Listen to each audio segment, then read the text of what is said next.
বিসমিল্লাহির রহমানির রহিম। দৈনিক পূর্বকোণ আয়োজিত গোল টেবিল আলোচনার আজকে অষ্টম পর্ব। এর আগে ওয়াসা, ক্রীড়াঙ্গন, গণপরিবহন, স্বাস্থ্য, শিক্ষা, সিডিএ, বিদ্যুৎ ও গ্যাস এই 7টি পর্ব আয়োজিত হয়েছিল এখানে। আজকে তারই ধারাবাহিকতায় অষ্টম পর্ব। আজকে আমাদের শিরোনাম সংস্কার চাই চট্টগ্রাম সিটি কর্পোরেশন। সঞ্চালনায় আমি স্থপতি আশিক ইমরান, চেয়ারম্যান বাংলাদেশ স্থপতি ইনস্টিটিউট চট্টগ্রাম চ্যাপ্টার। প্রথমে আমি চট্টগ্রাম সিটি কর্পোরেশনের মাননীয় মেয়র ডাক্তার শাহাদাত হোসেনকে ধন্যবাদ এবং কৃতজ্ঞতা জানাচ্ছি পূর্বকোণ পরিবারের পক্ষ থেকে এবং উপস্থিত সবার পক্ষ থেকে ওনার ব্যস্ততম সময় আমাদেরকে দেওয়ার জন্য। আমরা আশা করব আজকে আমরা সবাই খোলামেলা আলোচনা করব। নতুন বাংলাদেশের যাত্রায় আমরা সবাই সাথী। সেই আমাদের যে চাওয়া পাওয়াগুলো আছে সিটি কর্পোরেশনের কাছে আমরা সকলেই মেয়র মহোদয়ের কাছে সেগুলো তুলে ধরার চেষ্টা করব। এখন আমি পূর্বকোণের চেয়ারম্যান পূর্বকোণ লিমিটেড জনাব জসিমউদ্দিন চৌধুরীকে তার স্বাগত বক্তব্য উপস্থাপন করার জন্য অনুরোধ জানাচ্ছি। আসসালামু আলাইকুম। আজকে এই রাউন্ড টেবিল কনফারেন্সে আপনারা আসার জন্য সবাইকে শুভেচ্ছা জানাই। আজকে নবনিযুক্ত মেয়র সাহেব আমাদের মাঝে আছেন। আমাদের যা প্রয়োজন কষ্ট সবগুলো ওনার সামনে তুলে ধরবো। ওনার সময় খুব স্বল্প, কিন্তু তো উনি যখন প্রথম আমার সাথে কথা বলে আপনি কতদিন বলে, আমি 1.5 বছরের বেশি নাই, তো তবে 1.5 বছরে অনেক কাজ করতে হবে ওনাকে। তো আমরা সবাই ওনাকে বলবো আমরা কি চাই। এই চেয়ারে নতুন হলেও উনি চট্টগ্রামের নতুন না, উনি আমার চট্টগ্রামেরই মানুষ, তো চট্টগ্রামের জন্য করবে। আশা করি ভবিষ্যতেও আবার আসবেন আমাদেরকে সেবা করার জন্য ইনশাল্লাহ। আমি আজকে সঞ্চালককেও ধন্যবাদ জানাই, সে আসছে, এখানে আসে বললে চলে আসে। তো আমাদের দুঃখ দুর্দশা সব বলবো মেয়র সাহেবকে। মেয়র সাহেব সব আমরা তুলে ধরবো, আপনি চেষ্টা করবেন যেন সব কিছু করেন।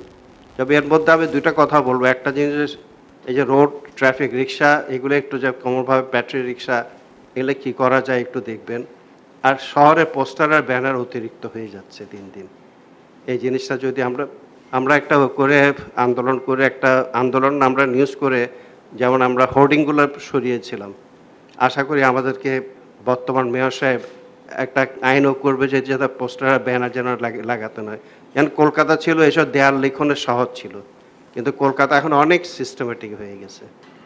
তো আমি আর বেশি কিছু বলবো না, সবাইকে আমি ধন্যবাদ জানাই আসার জন্য। আসসালামু আলাইকুম। ধন্যবাদ জসিম ভাই। চট্টগ্রামের মেয়রের কাছে চট্টগ্রামবাসীর চাহিদা আকাশচুম্বী। তিনি ইতিমধ্যে নিশ্চয়ই বিষয়টা ফিল করছেন কয়েকদিনের মধ্যেই। আমাদের অনেক সমস্যা এই শহরে, জলাবদ্ধতা, যানজট বলে শেষ করা যাবে না। তো সব কিছুর জন্যই আমরা মানে শুরুতে যেহেতু উনি নির্বাচিত নগর পিতা, সবার চাওয়া পাওয়াটা মেয়রের কাছে বেশি থাকে, সেই হিসাবে উনি অবশ্যই চাপের মধ্যে থাকেন। অনেক সময় সিটি কর্পোরেশন দায়ী থাকেন অনেকগুলো সমস্যার জন্য, কিন্তু দায়ভারটা সিটি কর্পোরেশনকে নিতে হয় যেহেতু নির্বাচিত জনপ্রতিনিধি মেয়র। সেই হিসেবে আমরা চেষ্টা করব আজকে সবাই এখানে যারা আছেন বিভিন্ন সমাজের শ্রেণী পেশার মানুষ, ওনারা ওনাদের বক্তব্য, ওনাদের চাওয়া পাওয়া আপনার কাছে তুলে ধরবেন এবং আমরা আশা করব যে সবাই একটু খোলামেলা আলোচনা করব এবং সময়ের বিষয়টা একটু মাথায় রাখবো যাতে করে মেয়র মধ্যে ব্যস্ততা আছে, ওনার অন্য প্রোগ্রাম আছে।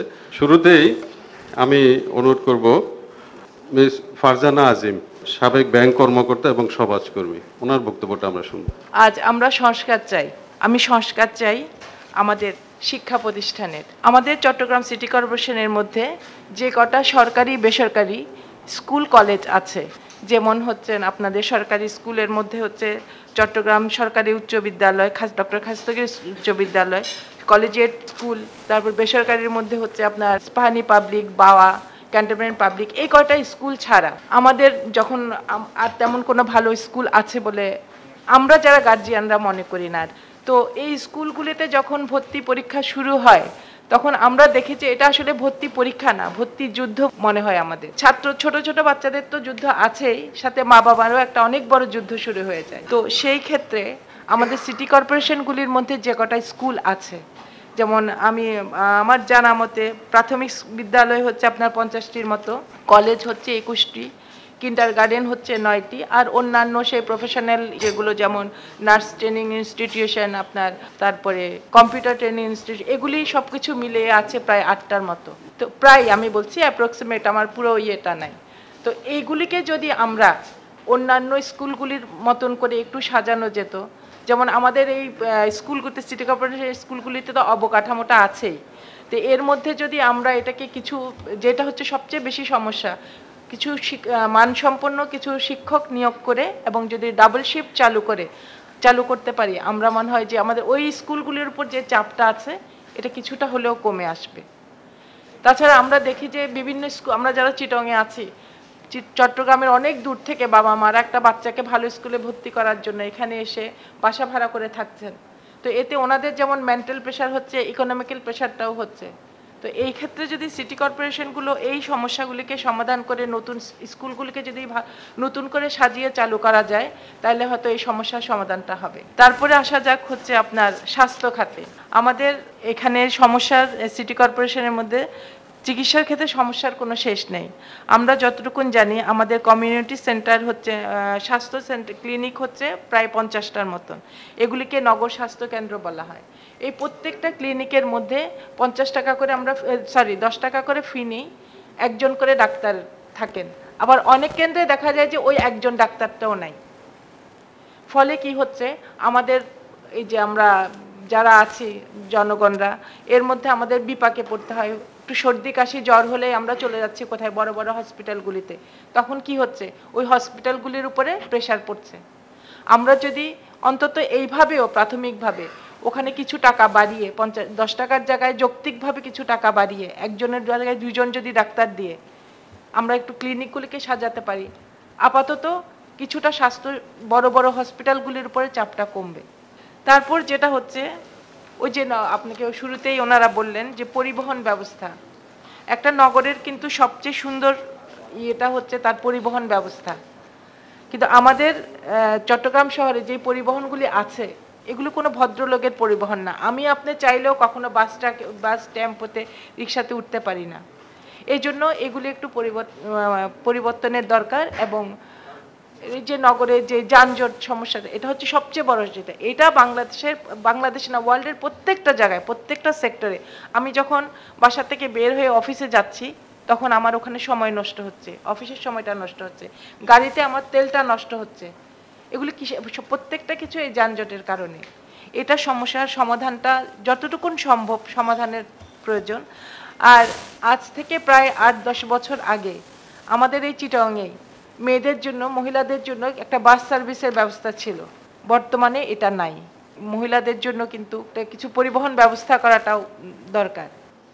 এখন আমি অনুরোধ করব জনাব মাহবুব আলম, সাবেক কাউন্সিলর, 4 নং Chandgaon ward, Chattogram city corporation. এখানে আমি দেখেছি, হয়তো অনেক সময় দেখা গেছে যে সিটি কর্পোরেশনের বিভিন্ন ডিপার্টমেন্টকে ডাকছে, প্রথম দিকে হয়তো কিছু সাড়া দিলেও পরবর্তীতে তারা সরে যায়। কিন্তু উপর থেকে নির্দেশ নিয়ে এসে যে সবাইকে সমন্বয় করে কাজ করলে আমার মনে হয় ভালো। কারণ এটা যদি ড্রেনেজ সিস্টেম করে, আমি যদি সবগুলো লাইন যদি একসাথে সবগুলো ড্রেনের মাধ্যমে চালাই, ওইখানে যেখানে লিকেজ হবে সেটাও সহজভাবে কাজ শেষ করতে পারবে। এখন দেখা যায় লিকেজ হলে পুরো রাস্তাটা কেটে ফেলতে হয়। আবার অনেক সময় দেখা গেছে সিটি কর্পোরেশন খুব সুন্দরভাবে রাস্তা শেষ করছে, এরপর ওয়াটার কেটে ফেলতেছে, TNT কেটে ফেলতেছে, গ্যাস কেটে ফেলতেছে। এইভাবে হলে তাহলে আমার মনে হয় সিটি কর্পোরেশন যতই সুন্দরভাবে শেষ করুক, কিন্তু সেটা সুফল পাবে না। সেটা পরবর্তীতে দেখা যায় এইটা আমার টাকাগুলো ওয়েস্টেজ হয়ে গেল। এবং প্রত্যেকের বেলায় যে এই সমস্যাটা আমি দেখতে পাচ্ছি। আর আরেকটা হলো জলবদ্ধতা, এটা কিন্তু মোস্ট ইম্পর্টেন্ট। এখানে চট্টগ্রাম শহরে কিন্তু জলবদ্ধতা বেশি, এবং এইটার পরিপ্রেক্ষিতে যে সিডিএ যে সমস্ত এখন করতেছে সেনাবাহিনীর মাধ্যমে, আমি দেখতে পাচ্ছি ওইখানে 42 ফিট হলো খাল, ওইটার 42 ফিটের গিয়ে ওয়াল করছে। কিন্তু আবার পুরোনো ব্রিজগুলো আমি সব রেখে দিয়েছি। পুরোনো ব্রিজগুলো দেখা যাচ্ছে যে ওইটার 5টা হলো 25 ফিট। আমি কিন্তু 42 ফিট খাল করছি ঠিক, কিন্তু 25 ফিটের আমি বেনিফিট পাচ্ছি 25 ফিট, আর 42 ফিটের পানি যাচ্ছে না। তো সুতরাং ওখানে বাধাগ্রস্ত হচ্ছে, ওখানে পলি জমে যাচ্ছে, ওখানে বিভিন্ন জমে পানি যেটা যাওয়ার সেটা যাচ্ছে না। সেই দিকেও আমি দৃষ্টি আকর্ষণ করার জন্য বলতেছি। আর একটা কথা হলো যে সিটি কর্পোরেশনের যে সমস্ত রাস্তাঘাট ইতিমধ্যে নষ্ট হয়েছে, আমি বলবো যে রাত্রের বেলা অন্তত যেই গর্তগুলো যেগুলো আছে, এগুলো যদি এখানে আমি বলবো যে মেয়র সাহেব যদি 2-4 দিন চট্টগ্রাম শহরে ঘুরে এবং ইঞ্জিনিয়ারদেরকে যদি নির্দেশ দেয় যে এগুলো আজকে রাত্রের মধ্যে এগুলো শেষ করতে হবে, গর্তগুলো ভরাট করতে হবে, তাহলে সিটি কর্পোরেশনের টাকাও ইয়া হবে। আমি দেখতেছি যে এই গর্তগুলো বড় হতে হতে অনেক বড় হওয়ার পর ওইখানে টেন্ডার হয়, অনেক টাকা ব্যয় হয়, কিন্তু এটা হবে কেন? আর আপনি গ্রামে গিয়ে দেখেন অনেক রাস্তা হয়ে গেছে, কিন্তু রাস্তাগুলো কিছু কিছু নষ্ট হয়েছে। ওগুলো যদি আমাদের সিটি কর্পোরেশনের যে প্যাচ ওয়ার্ক যেটাকে বলে, এই ওইটা রেডি করে আর ভিটামিনগুলো যদি ঢেলে যদি ঠিকভাবে ইয়া করে, তাহলে আমার এত লক্ষ লক্ষ টাকা ব্যয় হবে না, টেন্ডার করতে হবে না, এগুলো সিটি কর্পোরেশনের শেষ করতে পারে। এবং আর ইয়া বলবো যে মাটি উত্তোলনগুলো যে টেন্ডারের মাধ্যমে আমি দেখছি অনেক টাকা নিয়ে গেছে, কিন্তু যে ড্রেনের মাটিগুলো উঠে নাই। আমি বলবো রাত্রের মধ্যে আমরা আগে একবার চালু করছিলাম মঞ্জু সাহেবের আমলে, রাত্রে গাড়িতে এই এক্সকাভেটর দিয়ে মাটি উঠাই দেবে এবং গাড়িতে নিয়ে যাবে। তখন খালগুলো যখন এই শীতের সিজন বা গরমের সিজনে তখন পরিষ্কার করি ফেললে বর্ষাকালে ওই বেনিফিটটা পাওয়া যাবে। এরপর আসতেছি যে ইতিমধ্যে মেয়র সাহেব অবশ্য রাত্রে একটা ইয়া চালু করেছেন, ওনার দৃষ্টি আকর্ষণ করছি। কারণ রাত্রের বেলায় লেবারগুলো, আমরা যখন সিটি কর্পোরেশনের সাথে সম্পৃক্ত ছিলাম তখন লেবারগুলো দেখা গেছে যে রাত্রের বেলা কাজ করে না, কিছুক্ষণ করে চলে যায় বাসায়, কাজ করে না। তো সুতরাং দিনের বেলায় আমি কয়েকদিন মনিটরিং করছি যে আমার ওয়ার্ডে আমি 8-10 জন লোক ছাড়া আর কোনগুলো লোকগুলো কোথায় কাজ করতেছে, কি কাজ করতেছে, এগুলোর কোনো ইয়া পাই না। আমি সুপারভাইজারকে বলছি আপনি কোন জায়গায় কোন লোক দিচ্ছেন এটা আমাকে ডাটা দেন, তাহলে আমি কোয়ারি করবো। আমার প্রত্যেক জায়গায় আমি নক করলে আমি বোঝা যাবে যে আপনার লোকগুলো কি কাজ করতেছে কিনা। এখন দেখি যে আমি আজ পর্যন্ত আমি হিসাব পেলাম 10-12 জন বা টোটাল মিলে 15 জন, কিন্তু আমার ওয়ার্ডে নাকি আগে 86 জন লোক ছিল, এখন ওনারা বলতেছে 66। তো 66 বাকি লোকগুলো কোথায়? বাঙালি লোকগুলো তো কোথায় কাজ করতেছে, কি করতেছে আমি জানি না। যদি পরিচ্ছন্ন কাজ করে থাকে তাহলে রাস্তায় এতগুলো ময়লা জমি থাকবে কেন, এতগুলো এই আবর্জনা জমি থাকবে কেন? আর ওইখানে গাড়িগুলো যেগুলো পাঠায়, আমার অভিজ্ঞতা থেকে বলছি, আমরা যখন আমার টাইমে 2টি মাল নিত ইয়া থেকে, অনেক সময় দেখা গেছে গাড়ি আইসা বলে যে ইয়ে হয়েছে যে আমার গাড়ি খারাপ হয়ে গেছে, এখন খারাপ হয়ে গেলে রিপ্লেসমেন্ট গাড়ি থাকতে হবে। আর আমি বিদেশে দেখছি যে কতগুলো ডাম্পিং ট্রাক থাকে, ওইগুলো যে একখানে ময়লাগুলো জমায় এবং ওইখান থেকে ময়লাগুলো উঠাই সারাদিন, যেখানে জমায় সুপারভাইজার থাকবে, নক করছে গাড়ি এসে নিয়ে যায়, তখন রাস্তার মধ্যে আর কোনো ময়লা আবর্জনা থাকবে না। আর গাড়ির ব্যাপারে যেটা বললো, আমরা বিদেশে দেখেছি রাস্তার উপর কোনো গাড়ি নেই, গাড়ি থাকবে ভিতরে একটা স্ট্যান্ড করছে, স্ট্যান্ডের মধ্যে গাড়ি থাকবে, আর ওইখানে বড় বড় গাড়ির প্রবণতা বেশি। মানে ওইখানে মনে করেন এসি বড় গাড়ি বা এমনি বড় গাড়ি, এগুলো যদি ইয়ার মধ্যে আপনার স্ট্যান্ড করে যদি ভিতরে যদি স্ট্যান্ড করে গাড়িগুলো যদি ওখানে দেয়, ওখানে একটা দেখি টিকিট কাটিয়ে গাড়িতে উঠে গেছে, গাড়ি নিয়ে গেছে, এখানে লোকজন ইয়া হয় না। এখন আমরা দেখছি যে বড় গাড়ির সংখ্যা কম, এখন আছে সব রিক্সা, তারপরে দিয়ে আপনার ওইগুলো কী বলে ওই এখন ব্যাটারি চালিত, এগুলো দিয়ে রাস্তাগুলো সবগুলো ইয়া করে ফেলে। আর রাস্তার উপর গাড়ি দাঁড়ায় থাকা, আমরা বিদেশে দেখছি পুলিশ আছে, পুলিশ এসে রাস্তায় গাড়ি যেটা থাকে সেটাকে টেনে নিয়ে যায়, তখন রাস্তার উপর খেয়ে গাড়ি রাখা না, রাস্তাগুলো পিসফুল থাকে, চলাফেরা করতে জনগণও চলাফেরা করতে কোনো অসুবিধা হয় না। আর রাস্তার মধ্যে যে ফুটপাথগুলো দিয়েছি পাবলিক চলাফেরা করার জন্য, ওগুলো কিন্তু হকাররা দখল করে বসে আছেন, কিন্তু ওইখানে ফুটপাথের উপর দিয়ে চলাফেরা করা মোটেই ইয়া হচ্ছে না আর কি।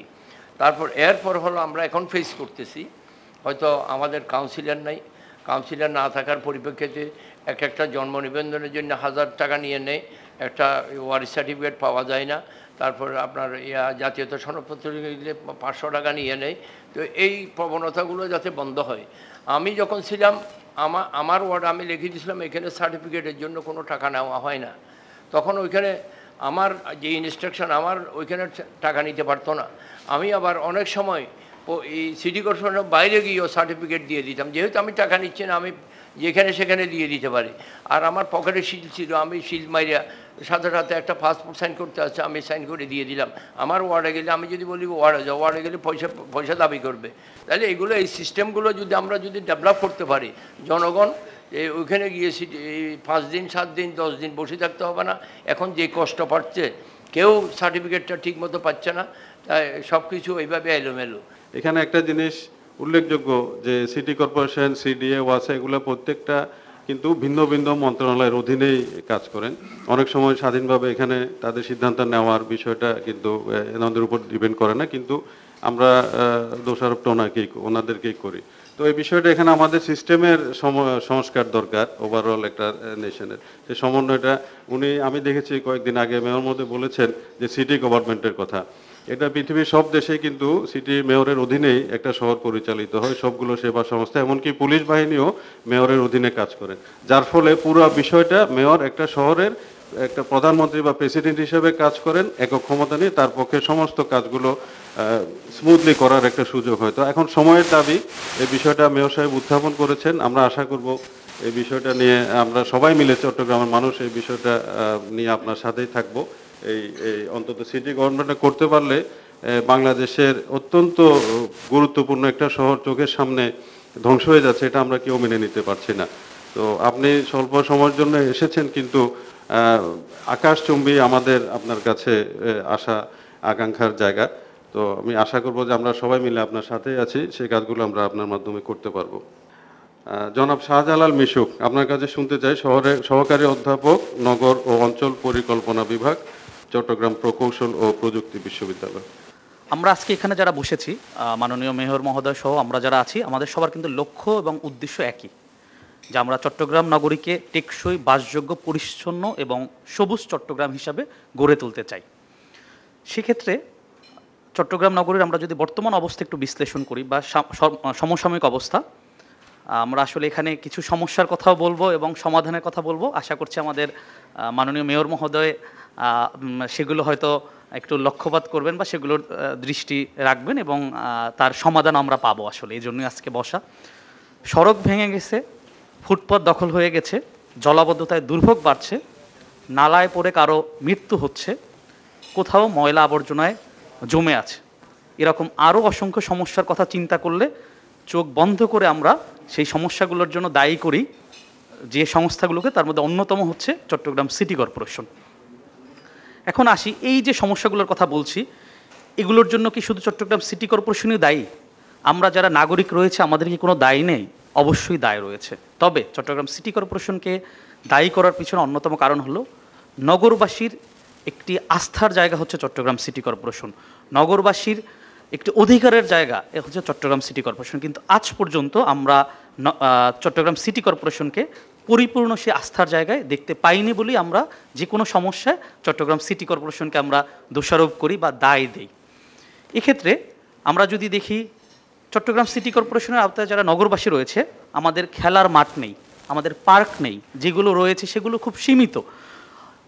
খোলা আকাশে, মুগ্ধ বাতাসে একজন নগরবাসী, একজন শিশু, একজন বৃদ্ধ, সে যে চলাফেরা করবে, সে তার দৈনন্দিন জীবন পার করবে, তার সুযোগ দিনকে দিন কমে আসছে। অনেকাংশে যদি আমরা বলি, নগরবাসীর অবস্থা এখন অনেকটা জেলখানার মতো হয়ে যাচ্ছে।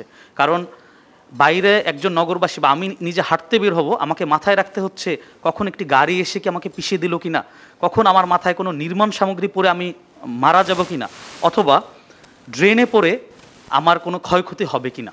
এখান থেকে আমরা বেরিয়ে আসতে চাই। নগরবাসী আর জেলখানায় বসবাস করতে চায় না, তারা মুক্ত আকাশে, সবুজে তারা বেড়ে উঠতে চায়। এক্ষেত্রে আমাদের সমস্যা অনেক, আমি কিছু সমাধানের দিকে একটু আলোকপাত করতে চাই। আমি প্রথম সমাধানটা হচ্ছে, চট্টগ্রাম নগরীর নগরবাসী যখনই আমরা কোনো দায়ের কথা বলি, তখনই চট্টগ্রাম সিটি কর্পোরেশন ও অন্যান্য সংস্থা থেকে একটি কথাই বলা হয়, জনবল সংকট।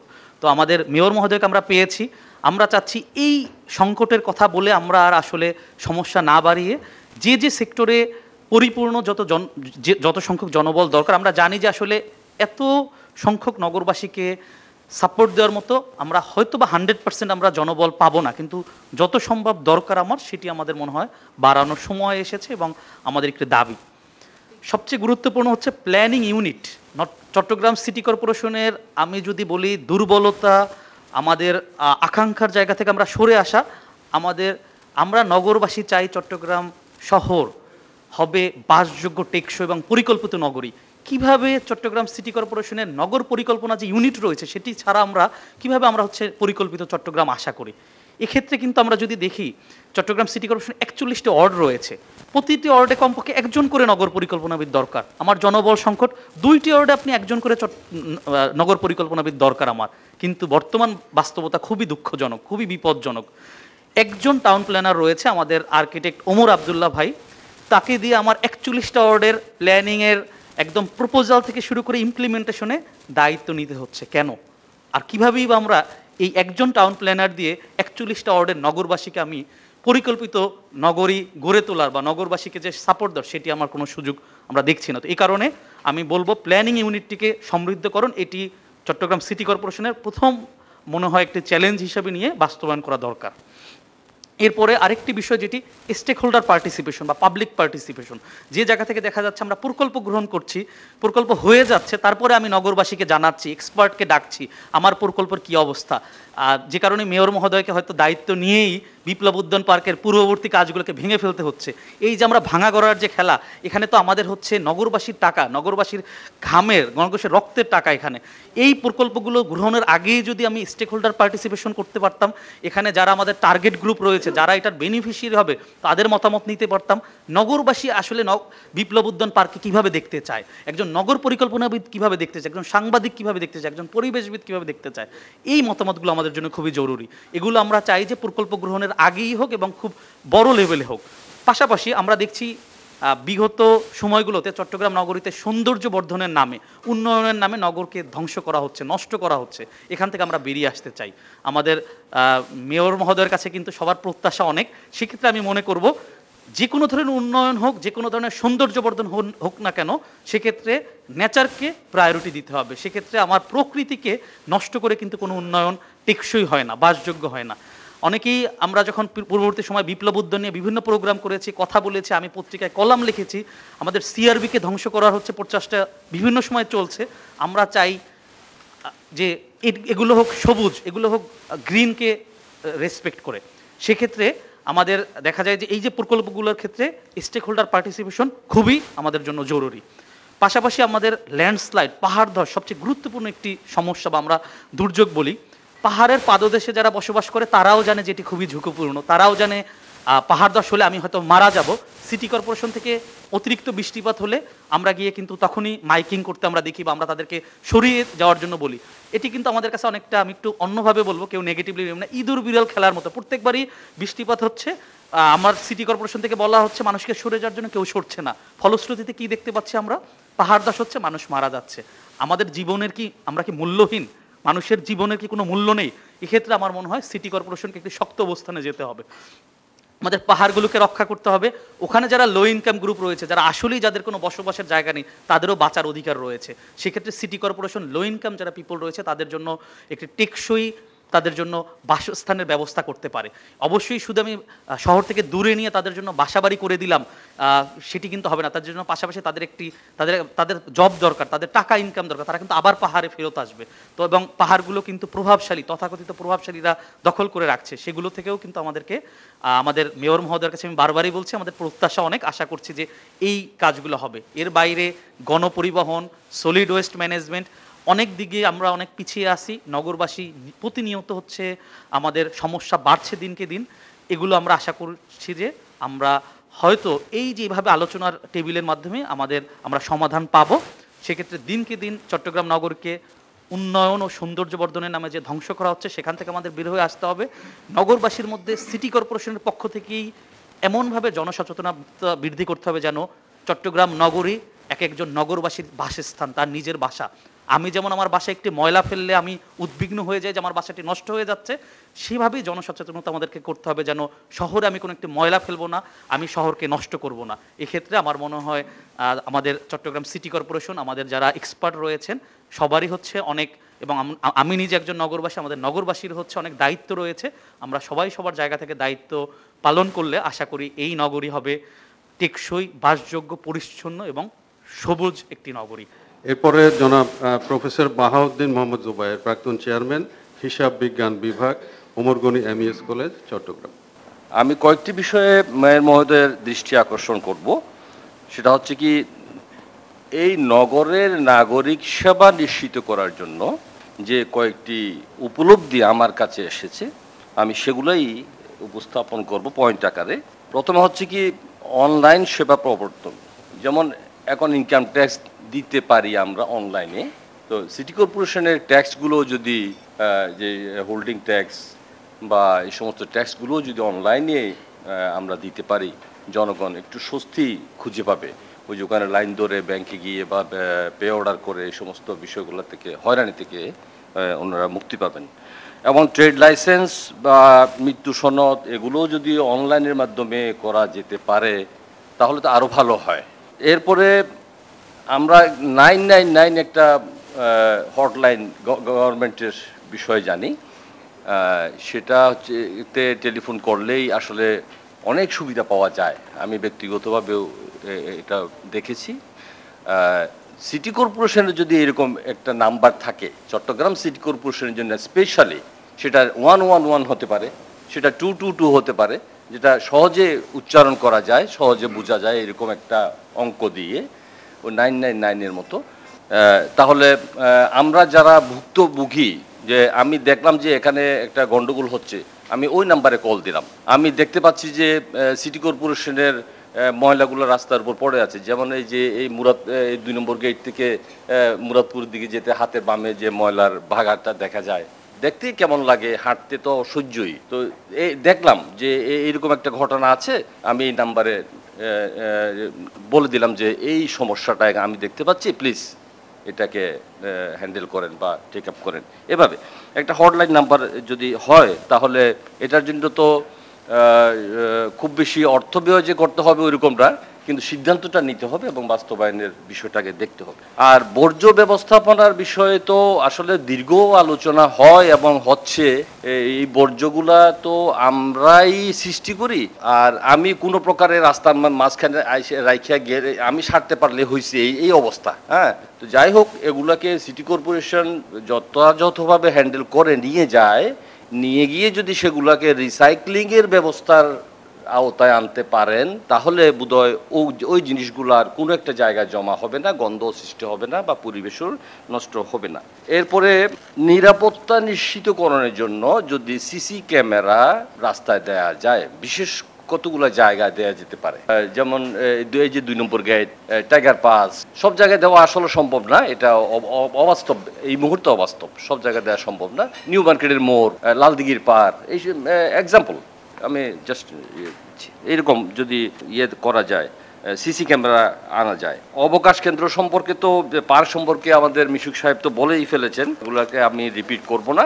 আর ট্রাফিক সিগন্যালিংয়ের বিষয়ে একটু আমি আলোকপাত করতে চাই, সেটা হচ্ছে কি, আধুনিক ট্রাফিক সিগন্যাল সিস্টেমের জন্য যদি আবার উদ্যোগ নেওয়া হয়, আমি আবার শব্দটা উচ্চারণ করলাম এই কারণে, একবার কিন্তু করা হয়েছিল যে অটো সিগন্যালের, কিন্তু যে কোনো কারণে ওটা বন্ধ হয়ে গেছে। তো আমি মনে করি যে সেখানে সিটি কর্পোরেশন এবং পুলিশের ট্রাফিক বিভাগের যদি একটা সমন্বয় থাকে তাহলে ওই ট্রাফিক বিভাগ আর সিটি কর্পোরেশন এক যৌথভাবে যদি সেটাকে কার্যকর করার চেষ্টা করে তাহলে ওই বড় মোড়গুলোতে যেমন 4 জন পুলিশের প্রয়োজন হয় এখন, তখন হয়তো 1 জন পুলিশের প্রয়োজন হতে পারে, যেহেতু ওই সিগন্যালটা কার্যকর থাকে। তো এই অটো স্মার্ট সিগন্যালিং সিস্টেমের যদি করা যায়। আর পাবলিক ট্রান্সপোর্টের কথা চলে আসছে, পাবলিক ট্রান্সপোর্ট আমরা ব্যবহার করি বা করার পরিবেশ পাই না। যেমন এখানে যারা আমরা আছি, আমরা একটা বাসে উঠার আসলে পরিবেশ পাওয়া যায় না, যে ফারজানা ম্যাডাম এটা উল্লেখ করেছেন যে পাবলিক ট্রান্সপোর্টের ব্যাপারে। এটা যেমন কিছু বাস আছে, যেমন মেট্রো প্রভাতী নামে একটা বাস আছে এখানে নগরে, হ্যাঁ, মানুষ কিন্তু অ্যাভেল করতেছে এবং লাইন ধরে টিকিট নিচ্ছে, সুতরাং হবে না এরকম আমি বিশ্বাস করি না। আমাদেরকে সিস্টেমের মধ্যে আসতে হবে এবং আইনের প্রয়োগটা সঠিকভাবে কার্যকর করতে হবে। ট্রাফিক নিয়ন্ত্রণের জন্য আমি আর 2টি জিনিস উল্লেখ করতে চাই স্পেশালি, সেটা হচ্ছে কি, কর্মক্ষেত্রের সময়সূচি বিভাজন করা যায় কিনা। এক্সাম্পল, সব অফিস আমাদের দেশে 9টা 5টা, আমরা কি এমন করতে পারি যে কিছু 9টা 5টা, কিছু 11টা 7টা, আর কিছু 2টা থেকে রাত 9টা? এটা আমার অভিমত, এটা নাও হতে পারে। তবে এইরকম হলে হবে কি, স্ল্যাব যখন করা যাবে তখন হবে কি, ওই একসাথে সব মানুষ বের হবে না, সকাল 9টা বাজে সকাল 8টা বাজে একসাথে সব মানুষ বের হবে না, মানুষ বের হবে আস্তে, মানে ধাপে ধাপে বের হবে। একইভাবে শিক্ষা প্রতিষ্ঠান সমূহের সময়সূচিও যদি এইভাবে করা যায়, যেমন অনেক প্রতিষ্ঠান আছে, যেমন আমি জানি সেন্ট মেরিস সকাল 7টায় শুরু হয়, তাহলে সেন্ট মেরিস যদি 7টায় স্কুল চলতে পারে, নাসিরাবাদ হাই স্কুল কেন পারবে না? পার্কিংয়ের ব্যাপারে কি বলবো, এটা তো আসলে খুব নাজুক অবস্থা। আমি বিল্ডিং করেছি, আমার কিন্তু পার্কিংয়ের সিস্টেম নেই, আমার গাড়িটাই আমি আমার রাস্তায় রাখি, সামনে রাস্তায় রাখি। এখন মার্কেট হচ্ছে পার্কিং সিস্টেম অ্যাভেলেবল নয়, অফিস হচ্ছে পার্কিং সিস্টেম নাই। আসলে সিটি কর্পোরেশন তো না, ওটার জন্য সিডিএ যে প্ল্যানটা দেয়, ওই প্ল্যানের আওতায় কিন্তু পার্কিং সিস্টেমটা হওয়া উচিত ছিল, কিন্তু আমি মানছি না। দোষটা আসলে সবসময় সরকারের উপর বা সিটি কর্পোরেশন বা সিডিএর উপরে আমরা বর্তাই, কিন্তু আসলে আমিও তো দায়ী। হ্যাঁ, মিশুক সাহেব সেটা বলেছেন যে আমি তো এখানে কাজ করতে পারি। নেক্সট হচ্ছে কি ফুটপাথ। আসলে এখানে আসার সময় ফুটপাথ দিয়ে আমিও হেঁটে আসছি এই 2 নম্বর গেট থেকে এই পর্যন্ত। এখন সমস্যা নেই, কিন্তু একটু পরতে এখন থেকে শুরু হবে, আর হাঁটা যাবে না।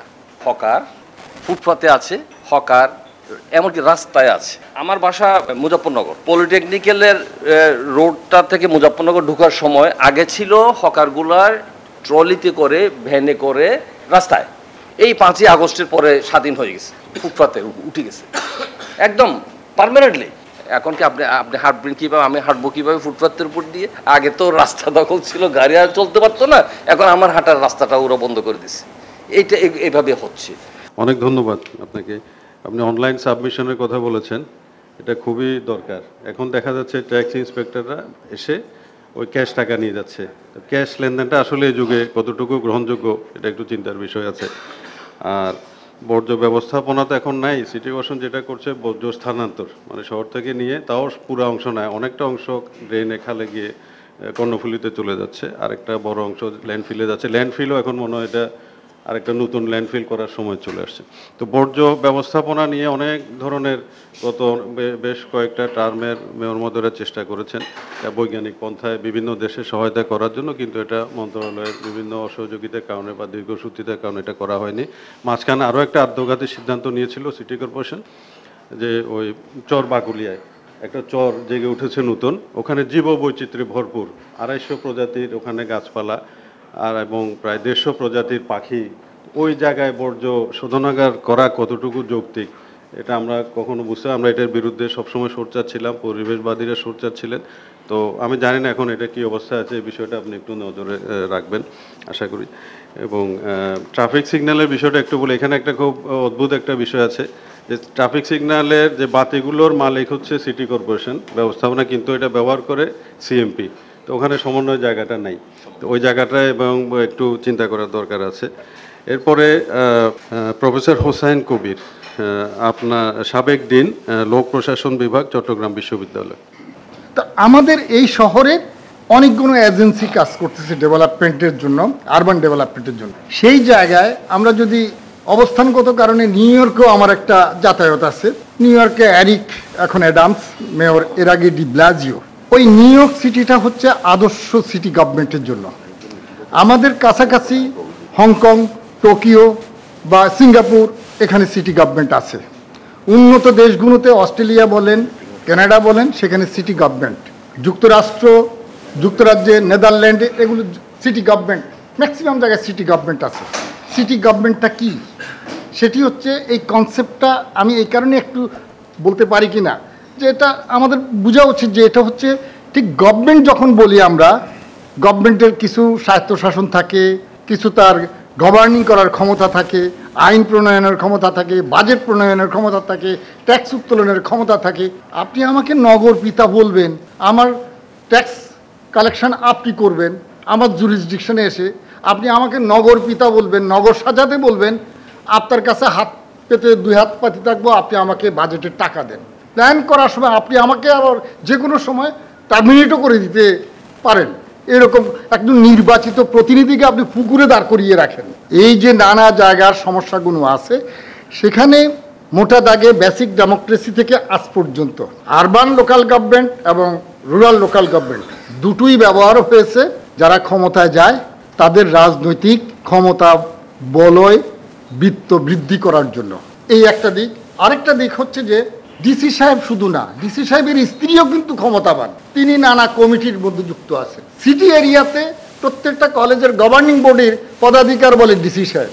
আমার ছাত্র এখন এই বিভাগের বা আপনার যে চেম্বারের 5টা পাওয়ার সে যিনি আছেন এখন, তো এই ব্যক্তির পক্ষে এই 5টা জায়গা কিভাবে রেগুলেট করবেন? সম্ভব না। 6টা, তাহলে এই ব্যক্তির পক্ষে তো সম্ভব না। কারণটা কি? সেন্ট্রাল গভর্নমেন্ট ক্ষমতা হারাতে চায় না। সেন্ট্রালি আমাদের সব হচ্ছে কেন্দ্রমুখী, এটা সিস্টেম, মূল জায়গাটা হচ্ছে সিস্টেম। আপনি মেয়র সাহেবকে যত দাবি দিবেন, মেয়র সাহেবের হাত পা বাঁধা। মেয়র সাহেব বলবে মুখে আমি নগর পিতা, আমি এটা করব সেটা করব, কিন্তু নগর পিতা হলে পিতারও যে ভূমিকা পালন করবে সেই ভূমিকা পালন করার জন্য যা যা প্রয়োজন সেই উপযোগগুলো কি সেটা আছে কি না সেটা আমার দেখার বিষয় আছে। তো সেই জায়গায় আমরা নগর সরকারটা যদি আমরা আসলেই সত্যিকারের শাসন চাই নগরের, সেখানে আমাদের সিটি গভর্নমেন্ট এসেনশিয়াল, এটা যুগের দাবি। কারণ হচ্ছে যে আমার সিটিতে আমরা এটাকে বলি ওয়ান আমব্রেলা অ্যাডমিনিস্ট্রেশন। এই আমব্রেলার নিচেই কিন্তু হেলথ সেক্টর থাকবে, এডুকেশন সেক্টর থাকবে, হাউজিং সেক্টর থাকবে। এটার জন্য সিটিএ না, হাউজিং সেক্টরও এর আন্ডারে। যেমন নিউ ইয়র্কে হাউজিং সেক্টর সিটির আন্ডারে। আপনি যখন অসুস্থ হবেন কল দিবেন কাকে? সিটিকে। বিদ্যুতের সমস্যা হলে কল দিবেন কাকে? সিটিকে। 911 অথবা 311। আমি এখানে বসে আছি খুব সুস্থ শরীরে, আমার পিঠে 3 কোটি টাকার বাংলাদেশের টাকায় 3 কোটি টাকার অপারেশন আছে, সিটি কল দিয়েছি, সিটি হাজির। সিটি জিজ্ঞেস করে আপনার কি প্রয়োজন, অ্যাম্বুলেন্স, ফায়ার সার্ভিস, পুলিশ, সে সাথে রাতে নাম্বারে শিফট করে দিচ্ছে। আমার যেটা প্রয়োজন সেখানে শিফট করে দিচ্ছে। মেডিকেল আমাকে নিয়ে যাচ্ছে, কোন হাসপাতালে যাবেন নিয়ে যাচ্ছে, সিটি তদারকি করতেছে। অর্থাৎ একজন নগরের বাসিন্দা হিসাবে আমার সমস্ত প্রাপ্তির জায়গাটা হচ্ছে সিটির কাছে। আমি মৃত্যুর পরে সেটাও কিন্তু সিটি, ফিউনারালের যে ব্যবস্থা সেটাও সিটি। অর্থাৎ আমার জন্ম থেকে দোলনা থেকে মৃত্যু পর্যন্ত, কবর পর্যন্ত সার্বিকভাবে সিটি আমার সব কিছুতেই একদম জড়িয়ে থাকে, এডুকেশন থেকে শুরু করে সব কিছু। এই শহরে আমি 44 বছরের বাসিন্দা, আমি সেই সিটি কি দেখছি আমি। আপনি কি একটা টেলিফোন করে কাউকে পাচ্ছেন? কে রেসপন্স করবে, কে আসবে? এটা ও বলবে যে এটা তো আমার কাজ না। আপনি মেডিকেলের জন্য বলবেন, সে বলবে এটা আমার কাজ না। এবার আপনি নানা প্রাইভেট হাসপাতাল, ওই আপনার চট্টগ্রাম মেডিকেল কলেজে টেলিফোন করেন। এই জাতীয় বিষয়গুলোর সমাধান করতে হলে আসলেই আগে দরকার সিটি গভর্নমেন্ট। আমি সিটিকে রেসপন্সিবল করব। বিদ্যুতের জন্য আমি একটা নাম্বারে ঘোরাবো, মেডিকেলের জন্য আমি একটা নাম্বারে ঘোরাবো, স্কুলের সন্তান আমার স্কুলে গিয়েছে কিনা আমি সিটির নাম্বারে ঘোরাবো। সিটি সাথে রাতে ট্রান্সফার করবে, সিটি জবাব দিবে। অর্থাৎ সিটিকে আমি জবাবদিহিতার আওতায় আনতে পারবো, সিটিকে যদি সেই ক্ষমতা দেওয়া হয়। প্রকৃত অর্থে সিটি গভর্নমেন্ট, যেমন এখানে 41টা ওয়ার্ড, তাই না? আপনাদের নিউ ইয়র্কে 51টা। ওটাকে বলে mayor council system, mayoral office বলে। এই যে সিস্টেম সেখানে এত চমৎকারভাবে কাজ করে, সেখানে এমটিএ বলি আমরা। আপনার এই শহরে কি পরিবহনের কথাগুলো বলছেন, একটা এমটিএ মানে ট্রান্সপোর্টের যে ব্যবস্থা, একটা টিকিট কেটে বাস, ট্রেন, সাবওয়ে, মেট্রো সব কিছুতে আপনি চড়বেন। আপনি একটা নগরের মক্কা পরিবহন, মদিনা পরিবহন, সকিনা পরিবহন, গনি পরিবহন, কত রকমের হরেক কিসিমের পরিবহন শহরে চলছে। সমন্বিত একটা পরিবহন ব্যবস্থা তো এই শহরের জন্য নগর পরিবহন থাকবে একটা, এটা তো নাই। এই যে অঞ্চল পরিকল্পনা উনি বলছেন এই কথাগুলো নাই, এটা আমি এখানে যারা মেয়র হন তারা অনেক পরিকল্পনা হাততালি পাওয়ার জন্য, পরে কিন্তু সেটা তার এখতিয়ারের বাহিরে চলে যায়, তার ক্ষমতা নাই। এবং তার সাথে সিডিএর আবার হ্যাসেল হয়, রেলওয়ের হ্যাসেল হয়, সমাধান করতে পারেন না। এই হচ্ছে সমস্যার জায়গাগুলো। আমি স্পেসিফিক কয়েকটা যে কথাগুলো ওভারল্যাপ করবে না এরকম দু একটা প্রস্তাবনা।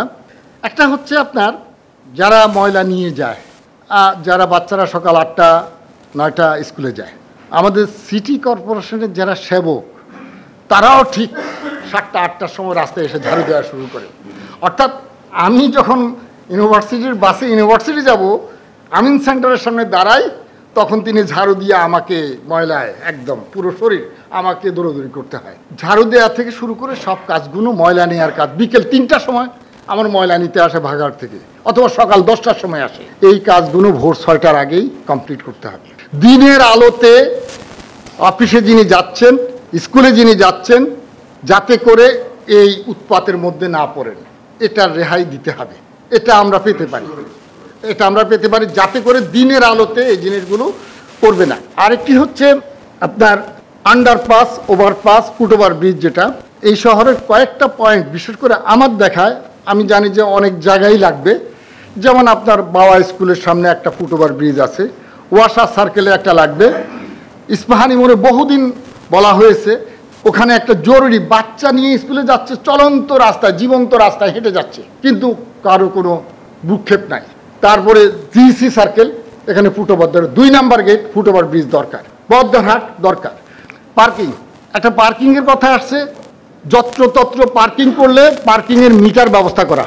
প্রথম কথা হচ্ছে শহরে পার্কিং এরিয়া নির্ধারণ করা। পার্কিং এটা সিটির ইনকাম, নিউ ইয়র্ক সিটির বড় ইনকাম হচ্ছে পার্কিংয়ের জরিমানা এবং স্পিডিং, গাড়ি স্পিডিংয়ের জরিমানা, গাড়ি স্লো চালালেও জরিমানা এবং গতিসীমা অতিক্রম করলেও জরিমানা, সব কিছুর জন্য জরিমানা।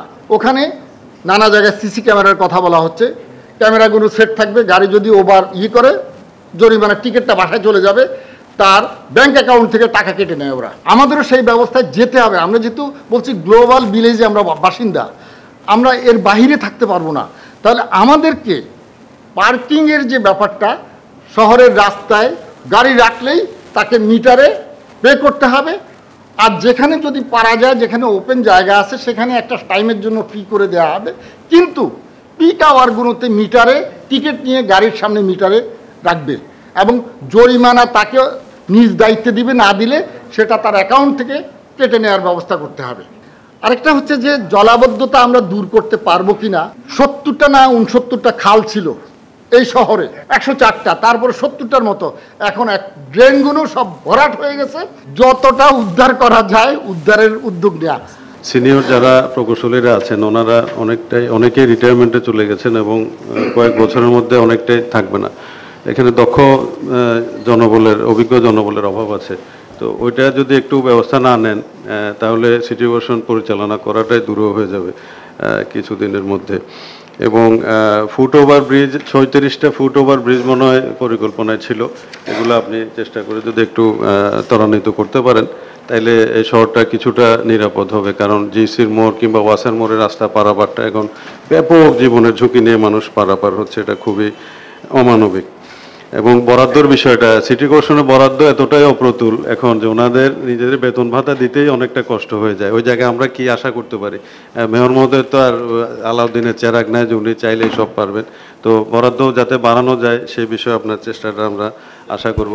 মেয়র মহোদয়ের আরেকটা প্রোগ্রাম আছে 10-15 মিনিট পরে, তো ওনার অনুরোধে ওনাকে আমরা এখন ফ্লোরটা দিচ্ছি। উনি মোটামুটি আমরা যা আলোচনা করেছি অধিকাংশ সমস্যায় উনি অবগত হয়েছেন, তো সেই আলোকে আমরা ওনার কাছ থেকে একটু শুনবো। আসসালামু আলাইকুম রাহমাতুল্লাহ বারাকাতুহু। আজকে দৈনিক পূর্বক্ষণ আয়োজিত গোলটেবিল এই বৈঠক, প্রায় 36 থেকে 37 বছর ধরে রাজনীতি করছি। আজকে এই 37 বছরের রাজনৈতিক জীবনে প্রথমেই বোধহয় আমি একটা রাষ্ট্রীয় জায়গায় দায়িত্ব নিয়েছি। বাট এইগুলো নিয়ে আমি অনেক দিন ধরে চিন্তা করছি। চট্টগ্রামের যেহেতু একদম চাকতাই খালের পাশে, আমি ছোটকালে বড় হয়েছি বাকুলিয়াতে, আমার বাড়ির পাশে চাকতাই খাল, কাজে ছোটকালে এক ধরনের চাকতাই খাল দেখেছি। বয়স বাড়তে বাড়তে বাড়তে বাড়তে চাকতাই খালের নিশানা পরিবর্তন হয়ে গেছে, সেটাও দেখেছি। কাজে এই যে একটা অপরিকল্পিত উন্নয়নের উপর আমরা বেড়ে উঠেছি, যার কারণে আজকে চট্টগ্রাম শহরের যে অবস্থাটা আপনি 50 বছর আগে 40 বছর আগে দেখেছেন, রাস্তা ছোট কিন্তু সুন্দর ছিল, এখন রাস্তা বড় হয়ে গেছে, বাট আপনি হাঁটতে পারছেন না। তো সব মিলিয়ে এগুলোর জন্য যে জিনিসটি দরকার সেটাই আমি উপলব্ধি করেছি, সেটা হচ্ছে নগর সরকার, city government. That is very important. এটা না হলে পরে আপনি পরিকল্পিতভাবে কোনো উন্নয়ন একটি শহরে করতে পারবেন না। It is quite absurd. তো যে জিনিসটি আমি সেই প্রেক্ষিতে, যেহেতু আমি প্রায় 15-20 দিন ঢাকাতে অবস্থান করছিলাম, এর মধ্যে আমাদের সম্মানিত চেয়ারম্যান সাহেবের সাথে অনেকবার কথা হয়েছে, তো সেখানে আমি কিন্তু ম্যাক্সিমাম সচিবদের সাথে আমি কথা বলেছি এটা নিয়ে। আমি ইভেন প্রধান উপদেষ্টার যিনি আলিমা মজুমদার সাহেব ছিলেন তখন, ওনার উপদেষ্টা, ওনার সাথে কথা বলেছি। ওনার মুখ্য সচিব সিরাজউদ্দিন মিয়ার সাথে কথা বলেছি। ওনার সচিব যিনি আছেন পান্না সাহেব, ওনার সাথে কথা বলেছি। এলজিআরডির যিনি এতদিন উপদেষ্টা ছিলেন হাসান আরিফ, সবচেয়ে এক্সপেরিয়েন্সড। অ্যান্ড দেন আপনার এই যে গতকালকে এসেছেন উনি বিদ্যুৎ এনার্জি মিনিস্টার উপদেষ্টা ফজল কবিরের সাথে কথা বলেছি, আসিফ নজরুল সাহেবের সাথে কথা বলেছি, রেজওয়ানের সাথে কথা বলেছি। এরকম কোনো নেই যে আমি এটা নিয়ে মুভ করিনি, কারণ আমি চেয়েছিলাম যে এই ধরনের একটা মুভমেন্ট না হলে, কারণ এটা আমি উপলব্ধি করেছি অনেক বছর ধরে যে ওভারঅল ধরেন আপনি একটা রাস্তা করে যাচ্ছেন, একটু পরেই ওয়াসার একটা প্রকল্প থাকবে, আবার পিডিবির একটা প্রকল্প থাকবে, আবার একটা মানে পানি উন্নয়ন বোর্ডের একটা প্রকল্প থাকে, আপনার টিএনটির একটা প্রকল্প থাকে, গ্যাস কোম্পানির একটা প্রকল্প থাকে। এরকম করতে করতে গিয়ে মানে রাস্তার জায়গায় থাকে না, জনদুর্ভোগে পরিণত হয় এবং আলটিমেটলি গিয়ে সব সমস্যাগুলো তখন সিটি কর্পোরেশনের দিকে অঙ্গুলি তর্জন করে। কাজে এই জিনিসটা আসলে মূল জায়গায় আমাদেরকে হাত দিতে হবে, এটা নিয়ে আমাদেরকে সোচ্চার হতে হবে। তো যে জায়গায় আমি যেটা অ্যাড্রেস করতে চাচ্ছি সেটি হচ্ছে, যেহেতু এই জিনিসটি একটি সময়ের ব্যাপার, এই ক্ষেত্রে আমি রিসেন্টলি আজ 4-5 দিন আগে সম্ভবত আমরা একটা মিটিং কল করেছিলাম সেবা প্রদানকারী সংস্থার সমস্ত প্রধানদের সাথে। অনেক প্রধানরা আসতে পারেনি, এই জিনিসটাই প্রবলেম। অনেক সময় ডাকলে প্রধানরা আসে না, তাদের সাবঅর্ডিনেটদের পাঠিয়ে দেয়, যেটা আমি দেখেছি আর কি। তো সেখানে তাদেরকে আমি স্পষ্ট বলেছি, আপনারা একটি বছরের কর্মপরিকল্পনা আমাকে দিবেন, অ্যাটলিস্ট একটি বছরের কর্মপরিকল্পনা আপনি দিবেন। আপনি 1 বছরে কি করতে চাচ্ছেন, আপনার এই কর্মপরিকল্পনা 1 বছরের মধ্যে কি কি আছে আমাকে জানান, সো দ্যাট আমরা এই জায়গায় গিয়ে এই 1 বছরের, আজকে 2024 অথবা চলে গেছে 24, 25, 26 অথবা 25 থেকে 26, 25 জানুয়ারি থেকে 26 জানুয়ারি আপনি কি কি করবেন, আমি কি করব, উনি কি করবে, সমস্ত 8-10টি সেবা প্রদানকারী সংস্থা আমাদের কাছে সবার কাছে সেটা প্রিন্টেড থাকবে। ওই প্রিন্টেড কপি অনুযায়ী আমরা কাজ করব। তাহলে পরে অন্তত পক্ষে আমরা অ্যাটলিস্ট একটি জায়গায়, যদি নগর সরকারও না হয়, আমাদের সেবা প্রদানকারী সংস্থাগুলো যদি if we work under one umbrella as a city corporation, so that we can do the job splendidly. তো এই জিনিসটা আমার মনে হয় আমাদেরকে খুব করতে হবে। আর অন্য যেগুলো কথা এসেছে এগুলো কিন্তু করা কোনো ফ্যাক্টর নয়। আরেকটি জিনিস আমি আপনাদের বলতে চাই, আপনাদেরকেও সোচ্চার হতে হবে। আজকে উনি বলেছেন, আমি ফার্স্ট ডেতে আপনি দেখেন ডেঙ্গু ম্যানেজমেন্ট সেন্টার করে দিয়েছে আমাদের মেমন হসপিটাল, প্রতিটি জিনিস ধ্বংস করে ফেলেছে। দুর্নীতির এখানে একটা মহাসমুদ্র হয়ে গেছে। আমি সিটি কর্পোরেশনের ঢুকে আমি বুঝতে পেরেছি, এই যে আপনি ধরেন জিয়া উদ্যানটা, বিপ্লব উদ্যান, যেটা আমরা এক সময় চমৎকার একটা সবুজের অবয়ব ছিল, কমার্শিয়াল প্লেস করে ফেলা হয়েছে। সেখানে অলরেডি 25টা দোকান থেকে 10-15 কোটি টাকা আগের সবাই নিয়ে নিয়েছে, কাউন্সিলর থেকে শুরু করে মেয়র থেকে শুরু করে। এর প্রেক্ষিতে নতুনভাবে আবার সেখানে কনস্ট্রাকশন করা হচ্ছে। তা আমি গিয়ে সেটা বলেছি যে আমি কোনো কনস্ট্রাকশন এগুলো ভেঙে দিতে হবে, এবং ভেঙে দিয়েছি। এর মধ্যে অনেক মাফিয়া চক্র বিবিধভাবে, বাট আমি স্ট্রংলি বলেছি যে আমি যেটা সিদ্ধান্ত নিয়েছি সেটা হবে, এখানে গ্রিন পার্ক হবে। আর রাজনৈতিক যেটা ঐতিহাসিক যে বক্তব্যগুলো সেখানে হবে, এখানে কোনো স্ট্যাচু অমুক সমুক এইটা দিয়ে আমরা কোনো কিছু করবো না। এটা মানুষ হাঁটার জায়গা থাকবে, সেখানে ঘুরবে, বসবে, তারা সেখানে ওয়াকওয়ের মতো থাকবে। বাট যে জিনিসটা আমি ভয় পাচ্ছি সেটা হচ্ছে হাইকোর্ট। এমন একটি জায়গায় আমরা আছি, আমরা ধরেন একটা জিনিস করতে যাব, সাথে সাথে স্টে অর্ডার করে দিচ্ছে, এমন একটা করে দিচ্ছে যার কারণে আমার ইচ্ছা শক্তি থাকা সত্ত্বেও এই জায়গায় গিয়ে আপনাদের সোচ্চার হতে হবে। আপনারা যারা পরিকল্পনাবিদ আছেন, আপনার সংবাদপত্রের যারা দায়িত্বে আছেন, আপনারা যারা আজকে পেশাজীবীরা আছেন, বুদ্ধিজীবীরা আছেন, এই জায়গায় আমাদেরকে ঐক্যবদ্ধ থাকতে হবে। আমাদেরকে স্ট্রংলি বলতে হবে যে এটা পরিবেশের বিরুদ্ধে কাজ হচ্ছে, কাজে কোনো ধরনের পরিবেশের বিরুদ্ধে হাইকোর্ট থেকে কোনো যাতে স্টে অর্ডার না আসে, কোনো ধরনের এই ধরনের অ্যাক্টিভিটিস যাতে না আসে। এটা যদি আমরা আগে থেকে মেসেজ দিতে পারি এবং এই কপিটা যদি আমরা অ্যাটর্নি জেনারেলের কাছে পাঠিয়ে দিতে পারি হাইকোর্টে, এবং হাইকোর্টের যারা বিচারপতি সবাইকে একটা একটা কপি আমরা দিয়ে দিতে পারি, সো দ্যাট আমার মনে হয় এই ধরনের সিদ্ধান্তগুলো সেখানে তারা নিতে পারবে না। আজকে আপনি দেখেন যে এখানে অনেক পার্ক আছে, যেমন কর্ণফুলী পার্কটা আমাদের আছে, ওইগুলো অনেক ঝামেলার মধ্যে আমি দেখতে পাচ্ছি, বাট সেটাও আমি ধরছি। আমি গতকালকে আপনি দেখেছেন ঢেবার পাড়ের কথা বলেছি, ঢেবার পাড়, অথচ আমি আপনাকে বলছি, আমি যখন ঢাকায় ছিলাম, আমি সিলেট সিটি কর্পোরেশন ঘুরেছি, রাজশাহী ঘুরেছি, অন্যান্য অনেক জায়গায় আমি গিয়েছি, ঢাকার উত্তর দক্ষিণ সিটি আমি ঘুরেছি, কারণ আমি চিন্তা করছি এগুলিতে আমি কিছু অভিজ্ঞতা নিতে চাই। সিলেটে দেখেছি এই ধরনের একটা দিঘিকে তারা চমৎকার ওয়াকে কিছুই মানে ওটা একদম একটা মানে কি বলা যায় পরিত্যক্ত ছিল, মানুষ সেখানে কোনো যেত না। মানে এখন সেখানে একটা ঘোরার একটা জায়গা, সেখানে একটা সান্ধ্যকালীন তারা আড্ডা মারছে, সেখানে বসছে, কথা বলছে, হাঁটছে, খুব চমৎকার একটা জায়গা হয়েছে। ওই ঢাবার পাটটা ধরুন আমাকে চিন্তা ভাবনার মধ্যে আছে, সেজন্য কালকে আমি ওনাকে বলেছি রেলওয়ের যিনি দায়িত্বে আছেন ফজল কবিরকে, প্লিজ ওইখানে জায়গাগুলো যেগুলো রেলওয়ের জায়গা আছে ওগুলো আমরা সহ মিলে একটা টাস্ক ফোর্স গঠন করে যারা দখল করে আছে তাদেরকে সেখান থেকে উৎখাত করে আমরা একটা কিছু করব জনগণের জন্য। এই ধরনের ধরেন চিন্তাভাবনা আমাদের মধ্যে আছে, আমরা চাই, কারণ আমরা তো দল করেছি, অনেক রাজনৈতিক দলের নেতারা আজকে হয়েছে কি রাজনৈতিক দলের নেতাদের উপর মানুষের ভীতিশ্রদ্ধা এসেছে, কারণ আমরা পাহাড় কাটতে চাই, আমরা নিজেরাই পাহাড় কাটি।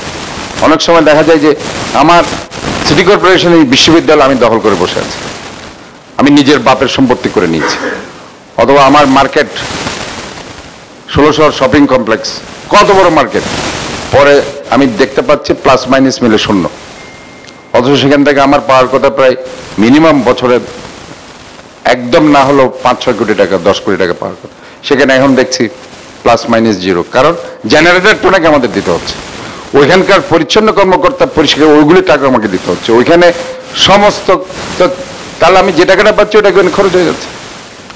এইভাবে একটা পুকুর চুরি, লুটপাট, দুর্নীতি একটা হয়ে গেছে। কাজে প্রতিটি জায়গায় আজকে আমি ইনশাল্লাহ আপনাদের দোয়ায় যাচ্ছি, যাব। আমি আসলে বলেছি বারবার আমি কোনো নগর পিতা নয়, আমি নগর সেবক হিসাবে এখানে এসেছি, আমি নগরের সেবা দেওয়ার জন্য এসেছি। আপনি যে কথাটা বলেছেন যে সকালে গুড মর্নিং বলে যে এখানে সিটি কর্পোরেশন আপনাদের সম্ভাষণ করার কথা, সেখানে আমরা ঝাড়ু দিয়ে আপনাদের সম্ভাষণ করছি। এই জায়গায় যখন আমি এসেছি থার্ড ডেতে, আপনি দেখবেন এখানে প্রতিটি জায়গায় পরিচ্ছন্ন কর্মকর্তা 50-60 জন 70 জন 80 জন করে করে সিটি কর্পোরেশনের এরা এক একজনকে 13-14 হাজার টাকা বেতন দিয়ে দিয়ে হয়তো তাকে দিচ্ছে 10,000, 4,000 টাকা তাদের পকেটে চলে যাচ্ছে। এইভাবে দেখা যাচ্ছে কোনো ওয়ার্ডে 50 জনের জায়গায় আমি সব জায়গায় রোল কল করছি, আমি অলরেডি 5টা ওয়ার্ডে গেছি ইতিমধ্যে, এবং সব জায়গায় সমস্ত জনগণের সামনে তাদেরকে ডেকেছি, জিজ্ঞেস করেছি এদেরকে দেখো কিনা, যদি কেউ সেখানে প্রশ্ন তুলে যে এদেরকে দেখা যায় না আমি তাদেরকে বাদ দিচ্ছি, এবং সেখানে আমি রোল কল করছি যেভাবে স্কুলে করা হয় নাম ধরে ধরে, এবং উপরে বেঞ্চের উপরে উঠে সবাই যাতে দেখে সে কাজ করে কিনা। কাজে এখন রাত্রে কাজ চলছে এবং রাত আপনার 10টা থেকে শুরু করে 2টা 3টা 4টা পর্যন্ত এই ওয়ার্কগুলো চলছে। আপনারা দেখবেন সকালে এখন আর ওই ধরনের ঝাড়ুদার কিংবা এদের আর দেখবেন না ইনশাল্লাহ, এবং আমি মনিটরিং করছি, আমি নিজে অনেক সময় দেখবেন যে হোন্ডা নিয়ে আমি ঘুরতেছি রাত্রে। কাজে এগুলো আমি করছি, আমি আমার মতো করে করছি, একটু দোয়া করেন যাতে আমার স্বাস্থ্যটা ভালো থাকে।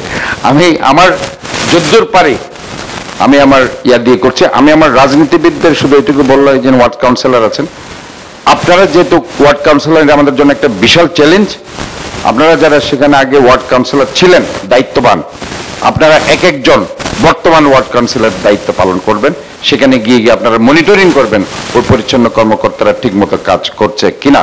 আপনারা আমাদেরকে রিপোর্ট দিবেন, ওই রিপোর্টের ভিত্তিতে প্রয়োজনে আমাদের যে ইনভেস্টিগেটিং টিম আছে তারা দরকার হলে সেখানে যাবে, গিয়ে যদি একই অবস্থা পাই আমরা নতুন রিপ্লেসমেন্ট সেখানে দিব।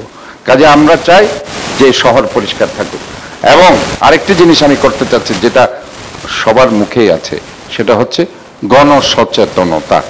আমি যদি এখানে যত টাকাই ইনভেস্ট করি না কেন, আমি আজকে জলাবদ্ধতার সিডিএ 14,000 কোটি টাকা, 12 পাড়ার খাল আমরা 1200 কোটি টাকা, আমি এই যে রেগুলার পরিষ্কার পরিচ্ছন্নতা, যখনই আমি এই টিস্যুটা এখান থেকে নিয়ে আমি যেখানে ডাস্টবিনে ফেলার কথা এখানে যদি ফেলে দিই, আমি যখন নিউ ইয়র্ক সিটিতে থাকবো আমি ডাস্টবিনে ফেলবো, আর আমি একই ব্যক্তি যখন চট্টগ্রাম শহরে আসবো আমি রাস্তায় ফেলবো। এই মনোমানসিকতা আমাদের বেরিয়ে আসতে হবে, আমাদেরকে সচেতন হতে হবে যে এই শহরটা শুধু মেয়রের নয়, এই শহরটা আমাদের সবার।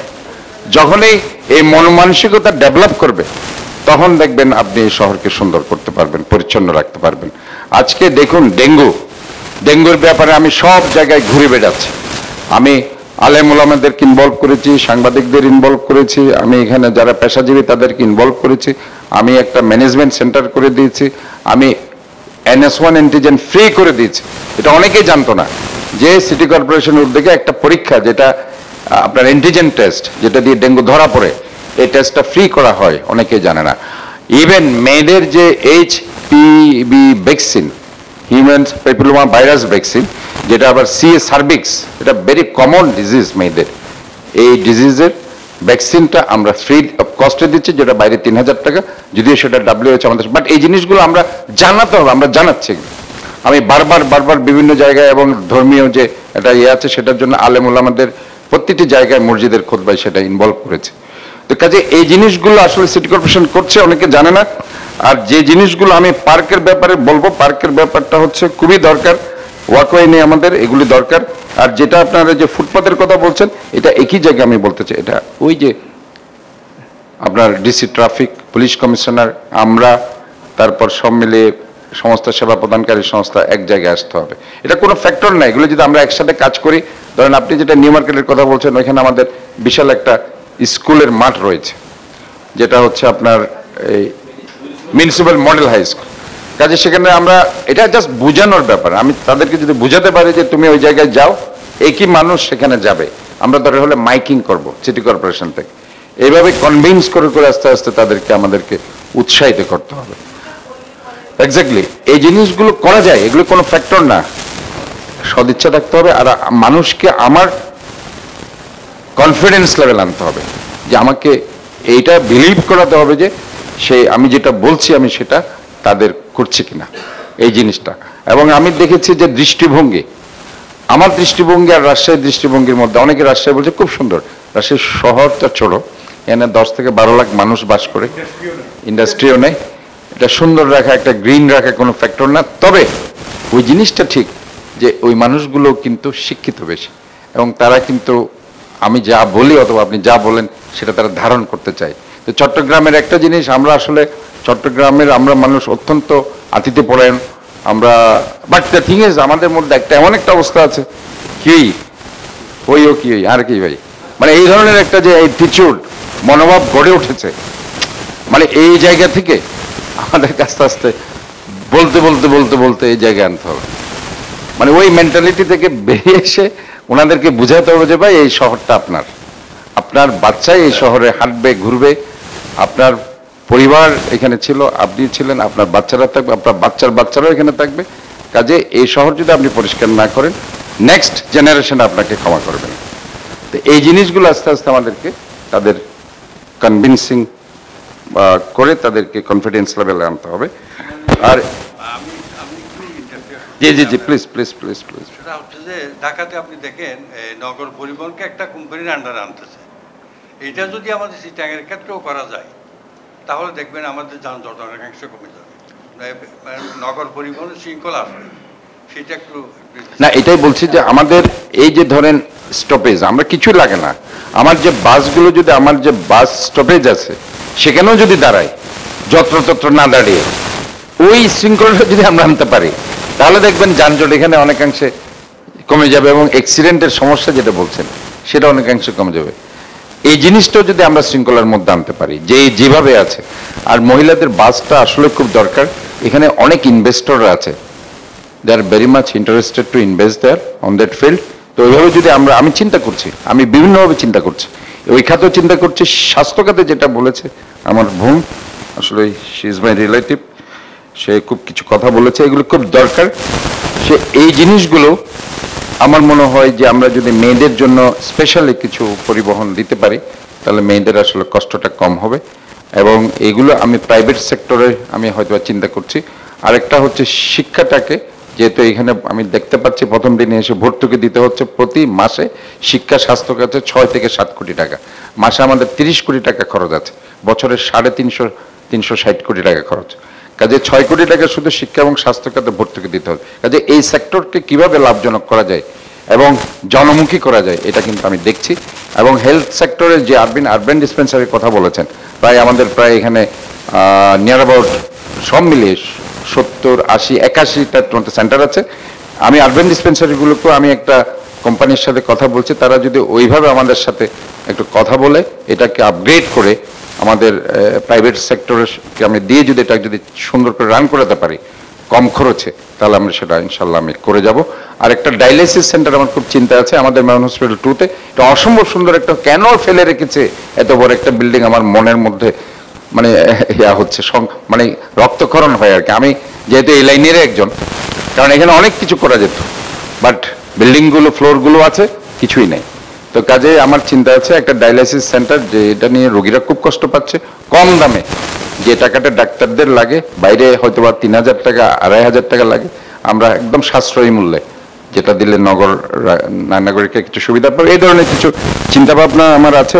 ওইটাকে আমি যদি গাইনি এবং চাইল্ড কেয়ার করে ফেলি, এটাকে আমি জেনারেল হসপিটাল এইভাবে করে একটা সেবা আমি দেওয়ার চেষ্টা করবো ইনশাল্লাহ। তো সব মিলিয়ে আমাদেরকে যেটা জলাবদ্ধতা, সেটাও একই জায়গায়। আমি 14,000 কোটি টাকা খরচ করি, কিন্তু আমি যদি পলিথিনের বিরুদ্ধে সোচ্চার না হয়, কর্কশিটের বিরুদ্ধে সোচ্চার না হয়, পেরিশেবল ওয়াস্ট প্রোডাক্ট ঠিক আছে, কিন্তু নন পেরিশেবল ওয়াস্ট প্রোডাক্টগুলোকে যদি আমাদেরকে অ্যাভয়েড করতে হয়, সেগুলির জন্য আবার ওই গণসচেতনতা বৃদ্ধি ছাড়ার উপায় নেই। কারণ এর মধ্যে আমি বলছি না, আমি ওয়ার্ডে ঘুরছি, ওই আপনার বড় কবরস্থান যেটা 16 শহর 6 নং ওয়ার্ড, সেখানে পাশেই দেখলাম যে একটা খাল, যেটার নাম কৃষি খাল। আমাদের তো প্রায় 57টি খাল, 36টা খাল তারা কাজ করছে। ওই কৃষি খালের মধ্যে মনে হচ্ছে এটা একটা ডাম্প, আমি যখন গিয়েছি মনে হচ্ছে একটা ডাম্পিং স্টেশন। পাশে বড় বড় বিল্ডিং, উপর থেকে কাজের মেয়েদের আর নিচে নামতে হচ্ছে না ডাস্টবিন, উপর থেকে ফেলছে কোথায়, বিয়া খালের মধ্যে। কৃষি খাল, এটা কমপ্লিটলি ডাম্পিং স্টেশন হয়ে গেছে, এখানে পরিষ্কার করে দিয়েছে। ওইখানে আমি আবার স্ল্যাব করে একটা কন্টেনার আমি দিচ্ছি যাতে করে ময়লা ফেলার জন্য। ওইভাবে কিছু আমরা চিন্তা ভাবনা করছি যাতে করে একটা পার্মানেন্ট একটা ইয়া থাকে, ঢাকনা সহ। এখানে প্রবলেম হচ্ছে আমাদের দেশে সব চুরি করে ফেলে, ঢাকনা সহ নিয়ে চুরি করে ফেলছে। মানে সব মিলে একটা আমাদের জন্য একটা চ্যালেঞ্জ, বাট এই চ্যালেঞ্জ আমরা মোকাবেলা করতে চাই ইনশাল্লাহ। আর আমি ছোটবেলা থেকে চ্যালেঞ্জ মোকাবেলা করতে করতে বড় হয়েছে, বাট আপনাদের সার্বিক সহযোগিতা আমি চাই। যে কোনো ব্যাপারে হয়তো বা যে কোনো সিদ্ধান্ত, আজকে হয়তো পূর্ত মন্ত্রণালয়ের কিছু জায়গা আছে, পড়ে আছে, অন্য অন্য মন্ত্রণালয়, বাট আমরা নিয়ে নিব, পরে যা হয় সেটা দেখা যাবে। এই চিন্তার আমাদের মধ্যে আছে, যা আল্লাহ তাআলা করে। এখানে অনেক কিছু হতে পারে, বাট আমি প্রস্তুত আছি নগরবাসীর জন্য, নগরবাসীর সেবা দেওয়ার জন্য ইনশাল্লাহ আমি আছি। আপনাদের সাথে আমি আরো বসবো। আর পোস্টার ব্যানার আমি বলে দিয়েছি, এগুলো সব খুলে ফেলার জন্য পরশুদিন রাতে আমি ইনস্ট্রাকশন দিয়েছি, আস্তে আস্তে আস্তে এগুলি ক্লিয়ার হয়ে যাবে। আর হোল্ডিং ট্যাক্সের যে ব্যাপারে আমি আবারও বলছি, আমরা হোল্ডিং ট্যাক্স বাড়ানোর পক্ষে না, কিন্তু 10 সালের যে হোল্ডিং ট্যাক্স যেটা হয়েছে সেটা বোধহয় অনেকে অ্যাপ্লাই করেছে, অ্যাপ্লাই করার পর একটা জায়গায় গিয়েছে, সেগুলো আমি আবার রিভিউ করছি যে তাদের জন্য এটা অতিরিক্ত হচ্ছে কিনা। বাট আমি চাই যে জনগণ যাতে কোনো ধরনের কষ্ট না পায় হোল্ডিং ট্যাক্স নিয়ে, এবং সেটা ডাটাবেস করার চিন্তাভাবনা অনলাইনে জুবাইর ভাই যেটা বলেছেন আমার মাথার মধ্যে আছে। প্রথম দিনে আমি ধরেছি যে ডাটাবেস করা যায় কিনা, এবং সমস্ত সেবা কাজগুলো আমরা ডাটা অনলাইনে করতে পারি কিনা। কাজে এই চিন্তাগুলো নিয়ে আমরা কাজ করছি। আমি চাই ইনশাআল্লাহ এই শহরটাকে আপনারা আপনাদের নিজের শহর ভাববেন, কারণ চট্টগ্রাম বাঁচলেই বাংলাদেশ বাঁচবে। এখানে বন্দর আছে, কন্টেইনার টার্মিনাল আছে, আপনার স্পেশাল ইকোনমিক জোন আছে, এটা পর্যটন ট্যুরিজম একটা প্রধান সেন্টার এই চট্টগ্রাম, যেখান দিয়ে বান্দরবন, খাগড়াছড়ি, রাঙ্গামাটি, আপনার সব জায়গায় আপনি যেতে পারবেন। কাজে চট্টগ্রামকে নিয়ে ভাবতে হবে, চট্টগ্রামবাসীকে নয়, শুধু বাংলাদেশ সরকারকে চট্টগ্রামকে নিয়ে ভাবতে হবে। কারণ 3টি সেক্টর বাদে জিডিপিতে আর কোনো সেক্টর যদি আপনাকে কিছু দিতে পারে সেটা হচ্ছে পর্যটন। কাজে সব মিলে আসুন আমরা চট্টগ্রামকে নিয়ে ভাবি, চট্টগ্রাম নিয়ে কাজ করি। আর আমি আবারও বলছি, একজন সেবক হিসাবে আমি আপনাদের শহরের কাজ করতে চাই। আমি এই দোয়াটা শুধু করবেন, আর আমার জন্য দোয়া করবেন যাতে আমি সুস্থভাবে কাজগুলো করতে পারি। আর আপনাদের এখানে আজকের এই যে একটা চমৎকার ডিসকাশনস করেছেন, আমি আপনাদের এই জন্য ধন্যবাদ জানাচ্ছি। এই সবসময় পূর্বকোণের স্বাতন্ত্রিক কিছু কাজ আমি আগে থেকে পছন্দ করতাম, মেডিকেল লাইফ থেকে। তখন ওই গেট আপটা দেখলাম পূর্বকোণ অন্য পত্রিকার বাইরে, খুব চমৎকারভাবে তাদের হরফগুলো। কাজে এই স্বাতন্ত্রিক বৈশিষ্ট্য নিয়ে পূর্বকোণ শুরু করেছে, এবং স্বাতন্ত্রিক অ্যাক্টিভিটিস নিয়ে পূর্বকোণ থাকুক, এই আশাবাদ ব্যক্ত করছি। এবং আপনাদের সবার সুস্বাস্থ্য দীর্ঘায়ু কামনা করে ইন ফিউচার আরও আপনারা ডাকবেন, আসবো, আমার সমালোচনা করবেন গঠনমূলক, আমি এটাকে আপনাদের সাদরে গ্রহণ করব। আমি কোনো বিরক্ত হব না। আমি মনে করি এর মাধ্যমে আমি চট্টগ্রামকে সুন্দর করতে পারবো। আসসালামু আলাইকুম। এখন আমরা শুনব আমাদের প্রিয় মুখ প্রকৌশলী দেলোয়ার হোসেন মজুমদার, পরিকল্পনাবিদ এবং নগর বিশেষজ্ঞ। পূর্বকোণ যে সুযোগটি করে দিয়েছে, আমরা এই সুযোগটি আমরা এভাবে ব্যবহার করতে চাই যে আমরা প্রথমে এই নগরটাকে আমরা কোথায় নিতে চাই, আমরা কোথায় পৌঁছতে চাই, এই চিন্তাটাকে আমরা আগে ঠিক করতে হবে। দ্বিতীয়ত যে এই পৌঁছানোর জন্য মানে সংকটগুলি কি, এই সংকটগুলি নিয়ে আমরা একটু কথা বললাম। তারপর আমি কাদেরকে নিয়ে কিভাবে পৌঁছাবো, টার্গেটে আমরা কিভাবে পৌঁছাবো, এইভাবে যদি যাই আমরা, তাহলে আমরা প্রথমেই বলবো যে চট্টগ্রাম নগরে একটি মাত্র সংস্থা যারা সেবা দেয় আমাদেরকে, মাত্র একটি সংস্থা আমাদের মানুষ দ্বারা পরিচালিত, নির্বাচিত প্রতিনিধি দ্বারা পরিচালিত, আর বাকি কোনো সংস্থা কিন্তু নির্বাচিত প্রতিনিধি দ্বারা পরিচালিত না। এবং সেই কারণেই সিটি কর্পোরেশন খুব বিপদেও পড়ে, কারণ জনপ্রত্যাশা সবই সিটি কর্পোরেশনের কাছে, যেটি সিটি কর্পোরেশনের দায়িত্ব না, বা যেই দায়িত্ব থেকে সিটি কর্পোরেশনকে সরিয়েও রাখা হয়েছে, সেই জায়গায় ব্যত্যয়ও আমরা অভিযুক্ত করি সিটি কর্পোরেশনকে, কারণ আমাদের প্রত্যাশাটা সিটি কর্পোরেশনের কাছে বেশি। দ্বিতীয়ত হচ্ছে যে সিটি কর্পোরেশনের এই নগরে যারা সেবাদান করে, সেবাদানকারী প্রতিষ্ঠান যদি খুব কমিয়েও ধরি তাহলে 28টি, যদি কমিয়ে ধরি যে কালে ভদ্রে সেবা দেয় এরকম যদি ভুল কিছু বাদ দেয়, তাহলে 28টি প্রতিষ্ঠান আমাদের নগরে সেবাদান করে। এবং 28টি প্রতিষ্ঠান আবার 28টি সংস্থা আবার প্রায় 15-16টি মন্ত্রণালয়ের অধীনে, 15-16টির মন্ত্রণালয়ের অধীনে। এবং প্রায় এখানে কথা বলা হয় যে সমন্বয় সাধনের মাধ্যমে আমরা আমাদের সমস্যাগুলি সমাধান করতে পারি। তা আমি আগেই বলে নিই সমন্বয় সাধনটি কেন সম্ভব না। সমন্বয় সাধনটি সম্ভব না, মেয়র মহোদয়ও বিভিন্ন প্রতিষ্ঠানের কাছে 1 বছরের পরিকল্পনা চেয়েছেন। তো আমি এখনই বলে দিতে চাচ্ছি যে উনি খুব আন্তরিকতার সাথে এটা চেয়েছেন এবং ভালো উদ্দেশ্য থেকে চেয়েছেন এবং জনগণের ট্যাক্সের পয়সা যেন নষ্ট না হয় সেজন্য চেয়েছেন, কিন্তু এটি সফল হবে না, এটি সফল হবে না। কেন হবে না আমি বলছি, সেটি হচ্ছে যেমন ধরুন ওয়াসা সিওরেজ লাইন করবে, তার প্রত্যাশা হচ্ছে জানুয়ারি 24 থেকে সিওরেজ লাইন 2 কাজটা শুরু করবে, জানুয়ারি 24 থেকে। এবং অ্যাকর্ডিংলি বলা হলো জানুয়ারি 24 থেকে জুন 24 পর্যন্ত আমার মানে লালখান বাজার থেকে নিয়ে শুরু করে আগ্রাবাদ পর্যন্ত এই জায়গায় আমি সিওরেজ লাইন বসাবো। এবং অ্যাকর্ডিংলি তাদের পরিকল্পনা গেল, যাওয়ার পর অর্থ ছাড়টা আমি ধরলাম 1 নাকও পাশ হয়ে গেছে, অর্থ ছাড়ের জন্য যখন আসছে তখন মন্ত্রণালয় থেকে যেনভাবে কিন্তু অর্থ ছাড় করতে পারে না, তার অনেকগুলি শর্ত পূরণ করতে হয় এবং অর্থ ছাড়ের পরেও অনেকগুলি শর্ত থাকে যেগুলি পূরণ করতে হয়। তো এই অর্থ ছাড়ের বিষয়টা যখন দেখা গেল, সিটি কর্পোরেশন তো জুন মাস থেকে শুরু করবে কাজ, ধরেন যদিও জুনে ওনারা রাস্তাঘাট মেরামত করেন না, কারণ বৃষ্টির মধ্যে ওনারা করেন না, বৃষ্টির পরেই করেন। তা আমি শুধু সময়টা বোঝানোর জন্য বলছি জুনে শুরু করবেন। এখন দেখা গেল ওয়াসার ওই অর্থ অনুমোদনটা জুনেও না, অগাস্ট সেপ্টেম্বরে আসলো এবং city corporation by this time ওই রাস্তাগুলি, ভাঙা রাস্তাগুলি সব আমাদের চিৎকারে মেরামত করে ফেলেছে, কাজটা করে ফেলেছেন। এখন ওয়াসার একটা প্রজেক্টের টাকা আসলো, ধরেন পানি সরবরাহ প্রজেক্ট। এখন জনগণকে যদি পানির লাইনটা দেওয়া না হয়, জনগণ চিৎকার করবে, সে পানির থেকে বঞ্চিত হবে।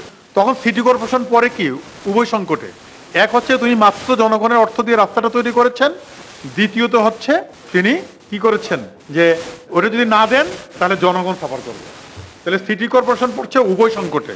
তখন তাকে বাধ্য হয়ে, পানির ছাড়া তো মানুষকে রাখা যায় না, বাধ্য হয়ে নতুন রুট কাটার পারমিশনটা তাকে দিয়ে দিতে হবে।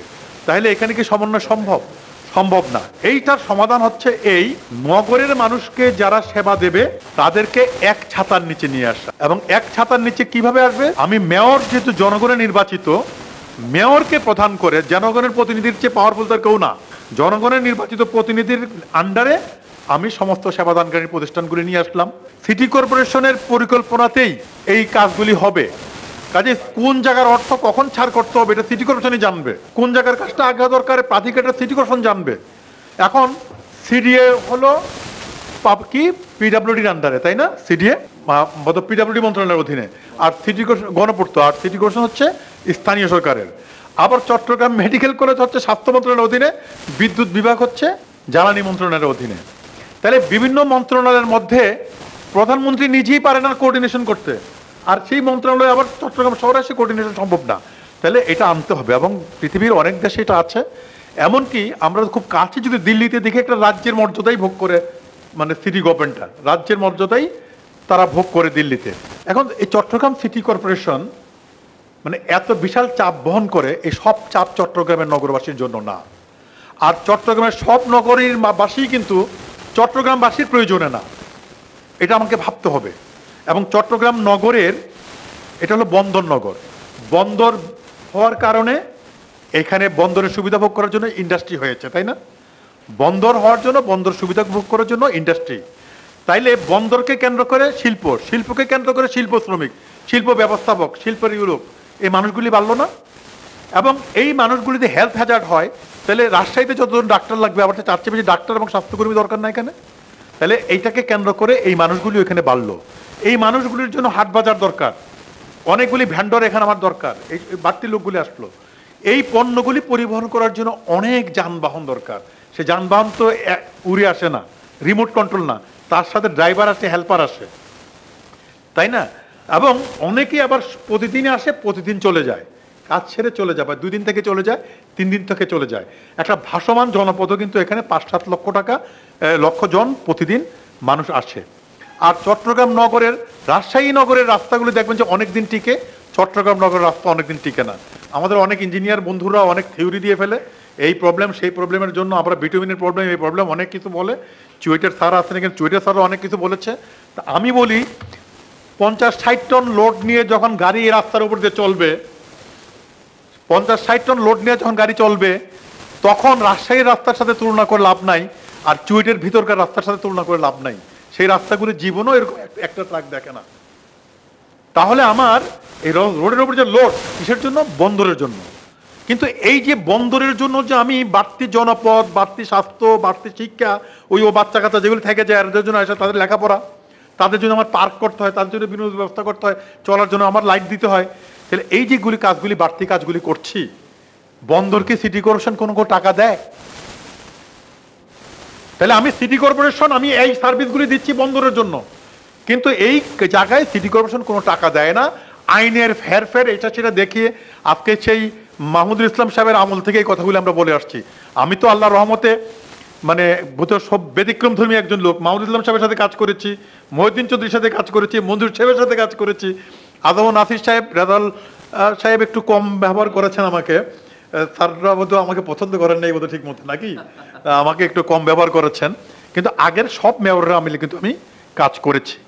আজকে যে 2,500 কোটি টাকার যে প্রজেক্ট যেটা চালু আছে, উনিও জানেন, আমাকে আজম নাসির সাহেব বললেন যে ওই জায়গায় সমস্ত প্রতিষ্ঠানগুলি, এয়ারপোর্ট রোডের প্রতিষ্ঠানগুলি হচ্ছে ইঞ্জিনিয়াররা প্রধান, আপনি ইঞ্জিনিয়ারদের নেতা, আপনি গিয়ে ওদেরকে ব্যালেন্স করে যদি আমার প্রজেক্টটাকে সাকসেসফুল করতে দিতে পারেন, ওদেরকে ম্যানেজ করেন। সবাইকে নিয়ে সিটি কর্পোরেশনে 43 জনকে নিয়ে মিটিং করে, মিনিটস করে এয়ারপোর্ট রোডের প্রজেক্ট নেওয়া হয়েছে।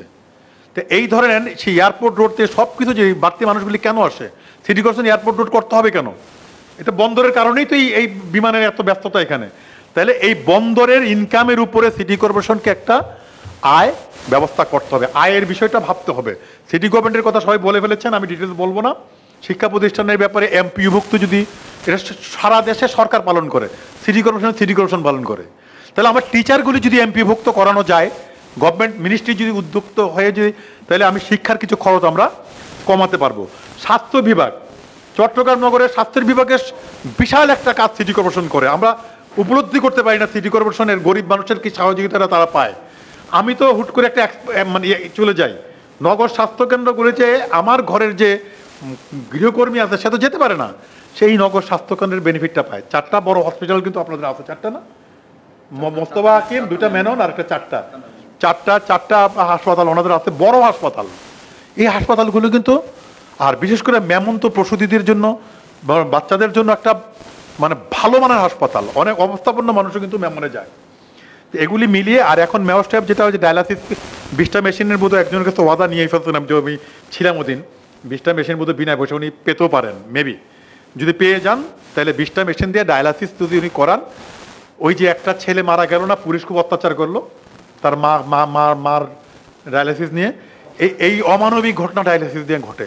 তো এই ঘটনাগুলি স্বাস্থ্যের ব্যাপারেও মানুষ গভর্নমেন্টের কাছ থেকে আমরা স্বাস্থ্য মন্ত্রণালয়ের মাধ্যমে আমরা এখানে সাহায্য পাইতে পারি।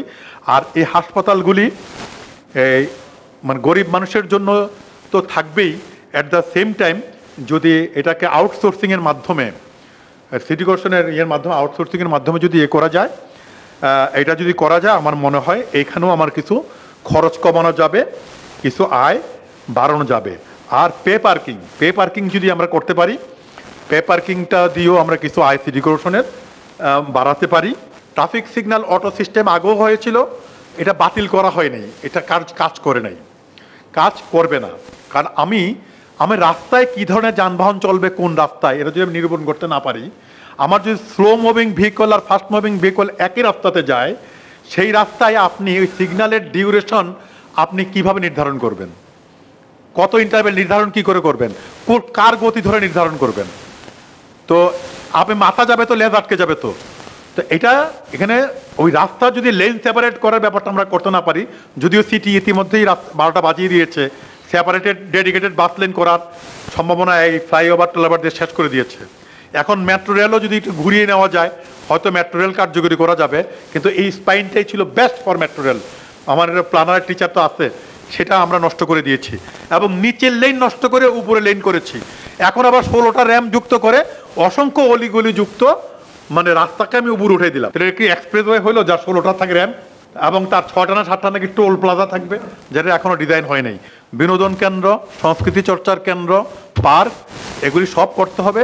পাঁচলাইশে গণপূর্ত বিভাগ পার্ক বানিয়েছে, এখন পাঁচলাইশ আবাসিক এলাকায় চিঠি দিয়েছে এইটা যেন ওনাদেরকে দিয়ে দেওয়া হয়, ওনারাই যেন ব্যবহার করেন এবং জনগণের সম্পদ যে যেমনি পারে লুটপাট করে সে নিয়ে যায়। এখন আমাদের শেষ বক্তা, শেষ অতিথি শেখ মোহাম্মদ তৌহিদুল ইসলাম, প্রধান নির্বাহী কর্মকর্তা, Chattogram city corporation. City corporation ভাবমূর্তি সংকটে আছে নিঃসন্দেহে, এটা আমি স্বীকার করছি। পাশাপাশি আমারও কিন্তু অনেক ডিফেন্স আছে, আমার অনেক কথা বলার আছে। আমরা যে অনেকগুলা প্রবলেম আমরা ফেস করি, অনেক চ্যালেঞ্জ আমরা ফেস করি। সিটি কর্পোরেশনের যে ম্যান্ডেটগুলো আছে এর মধ্যে প্রথম যদি বলি আমরা সলিড ওয়েস্ট ম্যানেজমেন্ট। এখনও পর্যন্ত বাংলাদেশের কোনো শহরেই স্মার্ট সলিউশন আসেনি, বাংলাদেশের কোথাও আসেনি। এখনও আমরা বিভিন্ন মডেল নিয়ে আমরা কথা বলছি, আমরা কোরিয়ান মডেল নিয়ে কথা বলছি, চাইনিজ মডেল নিয়ে কথা বলছি, আমরা সুইডিশ মডেল নিয়ে কথা বলছি। এখনও পর্যন্ত কোনো সলিউশন কিন্তু আমরা কোনো সিটেই শুরু করতে পারিনি। এবং চিটং সিটি কর্পোরেশনও কিন্তু আমরাও কিন্তু এখনও পাইপলাইনে আছি, এটা হয়তো অচিরেই শুরু হবে। কিন্তু এক্সিস্টিং যে চ্যালেঞ্জগুলো আমরা ফেস করতেছি, দেখেন এখানে আমাদের তো হচ্ছে খুব ট্রেডিশনাল ওয়েতে আমরা সলিড ওয়েস্ট ম্যানেজ করি। আপনি বলেছেন এটা হচ্ছে আমরা ডোর টু ডোর কালেকশন করি, এটা আমরা সেকেন্ডারি ট্রান্সফার স্টেশনে নিই, ওখান থেকে আমরা আমাদের যে টিজি আছে ওখানে গ্রাউন্ডিং করি। এখন দেখেন এই যে এসটিএসগুলা, এগুলা কিন্তু ইন মোস্ট কেসেস আমরা কিন্তু প্রবলেম ফেস করি। আমাদের মাননীয় মেয়র মহোদয় কিন্তু যোগদান করেই উনি ঘোষণা দিয়েছেন 16টি এনে এসটিএস করবেন। আপনারা সবাই কিন্তু চাইবেন হচ্ছে পুরা নগরী পরিষ্কার থাকুক, কিন্তু কেউ কারো নিকটবর্তী কোনো এসটিএস থাকুক এটা কেউ চায় না, কেউ করতে দিবে না, কোনো সোসাইটি করতে দিবে না। আমাদের সিটি কর্পোরেশনের জন্য এটা কিন্তু বিগ চ্যালেঞ্জ। আমি দেখলাম হচ্ছে আইডিয়াল সিটিতে প্রতি স্কোয়ার কিলোমিটারে 5000 লোকের কথা বলা হয়েছে, সেই ক্ষেত্রে আমাদের পপুলেশন হওয়া উচিত 8 লাখ অনলি। এখানে 25% রাস্তা থাকার কথা ছিল, এখানে কিন্তু লেস দেন 7%। তার উপরে আরেকটা বড় চ্যালেঞ্জ হচ্ছে স্যার, আপনি এম্পাওয়ারমেন্টের কথা বলেছেন সিটি কর্পোরেশনের, কিন্তু আপনি পাশাপাশি স্যার চ্যালেঞ্জটা দেখেন capacity of mayors, capacity of councillors, তারা কি এই পাওয়ার, এই ক্যাপাসিটি হ্যান্ডেল করার মতো ক্ষমতা তাদের আছে? এখানে আমরা যে কাজ করি সিটি কর্পোরেশন, এখানে কিন্তু একটি কোনো মাস্টার প্ল্যান নাই, পুরা শহরে কোনো মাস্টার প্ল্যান নাই। আমরা যেটা করি সেটা হচ্ছে রুটিন ওয়ার্ক, মানে আমরা জরুরি ভিত্তিতে আমরা কাজ করি এবং উন্নয়নের কাজগুলো এইভাবে হয়। যেমন আমাদের মেয়র মহোদয় দায়িত্ব নিয়ে কী বললেন, উনি হচ্ছেন আমি ডেঙ্গু বিরোধী অভিযান চালাবো, উনি এনফোর্সমেন্টে আছেন, তো উনি রাস্তাঘাট পরিষ্কার করবেন, উনি লাইট দিবেন। এগুলো সবগুলো হচ্ছে খুব very short time, day to day work, এবং এগুলো দেখে কিন্তু আমাদের কিন্তু আপনি দীর্ঘমেয়াদী কোনো পরিকল্পনা নেই যে 2 বছরে এটা করবে, 5 বছরে এটা করবে, এরকম পরিকল্পনা কিন্তু আমাদের কাছে নাই। সেই জন্য আমরা যে সিটিটা ড্রিম করতেছি এটা কিন্তু সেই জন্য স্বপ্নই থেকে যাচ্ছে। কিন্তু এখানে ফুটপাত হকারদের উচ্ছেদ করাটা আমার কাছে মনে হচ্ছে অত্যন্ত ইম্পর্টেন্ট, কিন্তু এই ক্ষেত্রে কিন্তু আমরা অনেক চ্যালেঞ্জ আমরা সিটি কর্পোরেশন হয়তো আজকে কমপ্লিটলি রিমুভ করছি, কিন্তু কালকে আবার চলে আসতেছে। চ্যালেঞ্জ কি এখানে? ইস্যুটা হচ্ছে আমার অভিজ্ঞতা যেটা হচ্ছে 2টা ইস্যু। একটা হচ্ছে পুলিশটা আমার হাতে নেই, এটা হচ্ছে পুলিশিংয়ের কাজ। দ্বিতীয়ত হচ্ছে রাজনৈতিক সদিচ্ছা। এখানে কিন্তু এই হকাররা যতই ওদের নাম বলেন না, হকার বলেন, কিন্তু এরা কোনো না কোনো পলিটিক্যাল ইয়াতে কিন্তু ওরা বেস আছে। সেই জন্য আমি একটা মেয়র মধ্যে এখানে নাই, আমি মেয়র মধ্যেকে বলতাম যে স্যার আপনি একটা জিনিস এনশিওর করেন, অন্তত 50 জন পুলিশ সিটি কর্পোরেশনের সাথে অ্যাটাচ করা, কারণ হচ্ছে ডে টু ডে প্রতিদিন আপনার ডেঙ্গু বিরোধী অভিযান বলেন, উচ্ছেদ অভিযান বলেন, হকার উচ্ছেদের কথা বলেন, আমার কিন্তু প্রতিটা দিন এনফোর্সমেন্টের কাজ আছে এবং প্রতিটা দিন আমার পুলিশ দরকার। আমার যদি ফিক্সড একটা ছোট্ট হলেও টিম থাকে, আমি কিন্তু এই ডে টু ডে ওয়ার্কগুলো নাগরিকদের জন্য করতে পারি। এটা আমার মনে হয় দরকার ছিল। এটা খুব গুড পয়েন্ট। এটা আপনারা যদি কোথাও সুযোগ হয়, আপনারা কিন্তু এই দরকার নাই যে city government it's a big issue, এটা অনেক কিন্তু আপনার এই ছোট্ট একটা টিম 50 জনের, এটা কিন্তু অনেক সার্ভিস দিবে সিটি কর্পোরেশনকে। আশিক আপনার মিশু, আপনি কমিউনিটি পার্টিসিপেশনের কথা, এটা very important, stakeholder participation. দেখেন, আপনি বিপ্লব উদ্যানের কথা বলেন, কিংবা আপনি এই যে আপনাদের সিডিএ, এই যে আপনি এখন হচ্ছে যে এখানে লুপ লাগানো যাবে না, এখানে লোকজন কেন, তাহলে আগে আমরা কোথায় ছিলাম?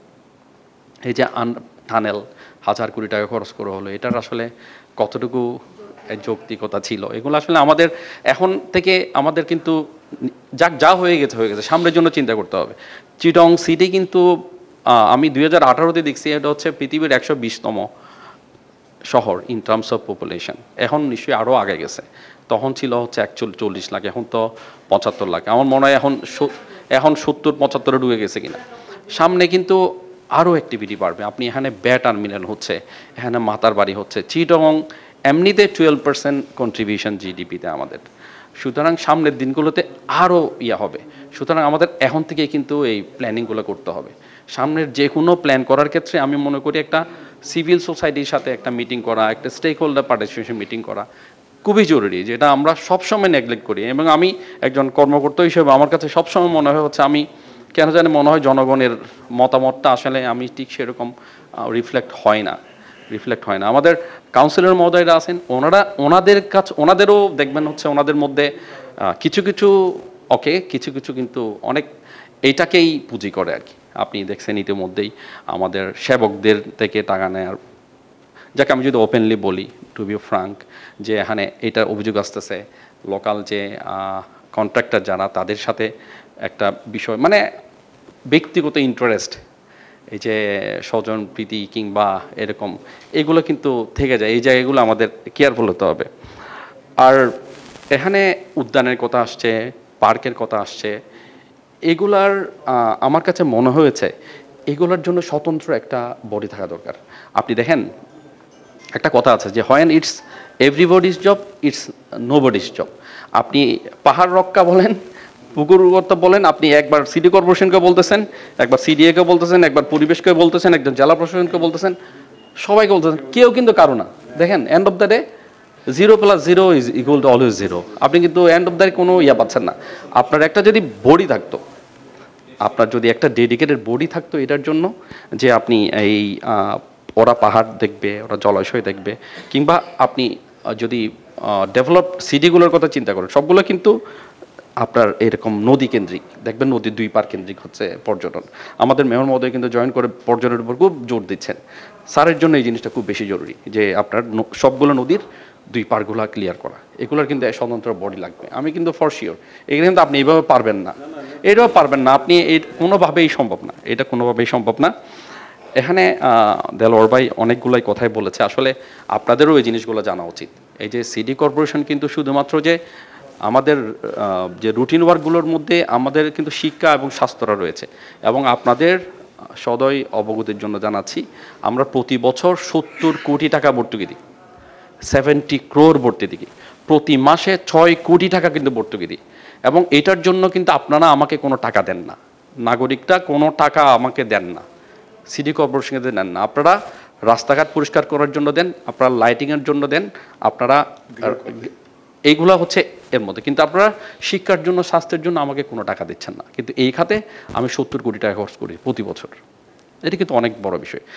কেন করি? আপনি শিক্ষার কথা, শিক্ষার মান উন্নয়নের কথা বলছেন, আপনি তো বললেন শিক্ষার মান উন্নয়নের কথা। দেখেন, ওইখানে কিন্তু অনেক বিগ চ্যালেঞ্জ। আমাদের যে স্কুলগুলো আছে, আমাদের প্রায় 80,000 স্টুডেন্টস, এটা কিন্তু চিটং বাংলাদেশে কিন্তু এটা ইউনিক। এত এডুকেশনাল ইনস্টিটিউশন, এটা কিন্তু ইউনিক, যে 80,000 স্টুডেন্ট আপনি 10,000ও পাবেন না। আপনি রাজশাহীতে একজন ডাক্তার, সিলেটে একজন ডাক্তার, তাও ডেপুটেশন, আমাদের 160 জন ডাক্তার। এটার কথা বলেন। এই যে শিক্ষা খাতে আমি কেন মান উন্নয়ন করতে পারছি না, আমি কিন্তু মান উন্নয়নে জোর দিতে পারছি না তো। কারণ আমার দেখেন আমার ক্যাপাসিটি আছে 60 জনের, আমি ওখানে কিন্তু 300 জন স্টুডেন্ট ভর্তি করেছি।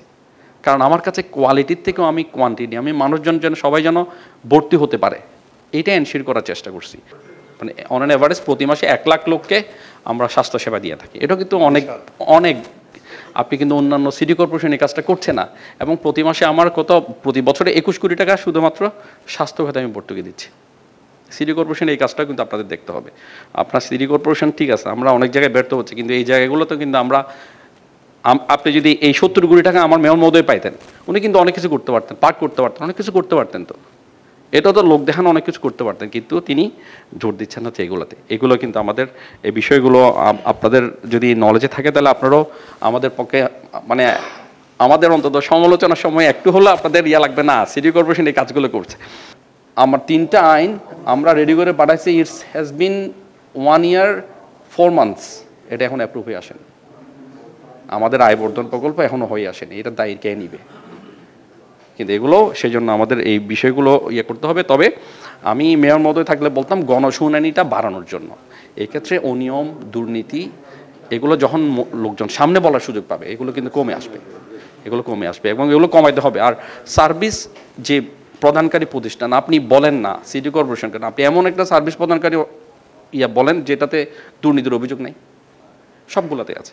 এখন এগুলোকে সিস্টেমে আনতে হবে, আমাদের এগুলোতে সিস্টেমে আনতে হবে। এবং মেয়র মহোদয় যেহেতু ওখানে আছেন, আমি কিন্তু মেয়র মহোদয়কে এনকারেজ করি হচ্ছে গণশুনানির জন্য, স্যারও কিন্তু কাজ করে যাচ্ছেন। যাই হোক, আর আপনি খুব একটা ইম্পর্টেন্ট R&D, আসলে আমাদের নগর পরিকল্পনা শাখা কেন, আমাদের কোনো সংস্থায় কিন্তু R&Dটা নাই, রিসার্চ, যেটা ভেরি ইম্পর্টেন্ট, এই R&D রিসার্চ ডেভেলপমেন্ট কোথাও নাই, এই আমাদেরও নাই। এই আমাদের এক নগর পরিকল্পনা তো তালেজোড়া দিয়েও আমরা তালেজোড়া দিয়ে এখানে একটু যুক্ত করি, আপনাকে মাঝখানে একটু যুক্ত করি, একটা প্ল্যানিং সেল করার জন্য আমরা না। আরেকটা বিষয় হচ্ছে সিটি কর্পোরেশন কলেজগুলো কেমনে আসছে আমাদের কাছে, এগুলো সবগুলো কিন্তু বেসরকারি চালাতে পারে না, আমাকে দিয়ে দিচ্ছে। আমি কিন্তু রুগ্ন প্রতিষ্ঠান চালাচ্ছি, কিন্তু এমন না যে এটা সিটি কর্পোরেশন যে একদম মানে তা না, কিন্তু আপনি পাচ্ছেন না। যেমন আপনি আপনি গত মাসে আমি নিছি সাফা মোতালেব কলেজ 43% পাস। আমি গত মাসে আমি নতুন সর্বশেষ কলেজ আমার সাথে যোগ হয়েছে সাফা মোতালেব কলেজ, তো এটার পাস হচ্ছে 43%। তা আপনি আমার গাড়ি দিয়ে দিচ্ছেন, তো আপনাকে এগুলা কনসিডার করতে হবে। আপনার যাই হোক, তবে আসলে না, তবে যত কিছুই বলি নাগরিকদের, আপনি রাস্তা কে যেন বলতেছিল, রাস্তা বের হলেই আসলে সিটি কর্পোরেশনের আওতাভুক্ত। আমাদের দায়িত্ব এখনো পর্যন্ত আমরা আসলে ঠিক সেভাবে নাগরিকদের সন্তুষ্ট করার মতো পর্যায়ে পৌঁছেনি আমাদের সার্ভিস, এটা ঠিক।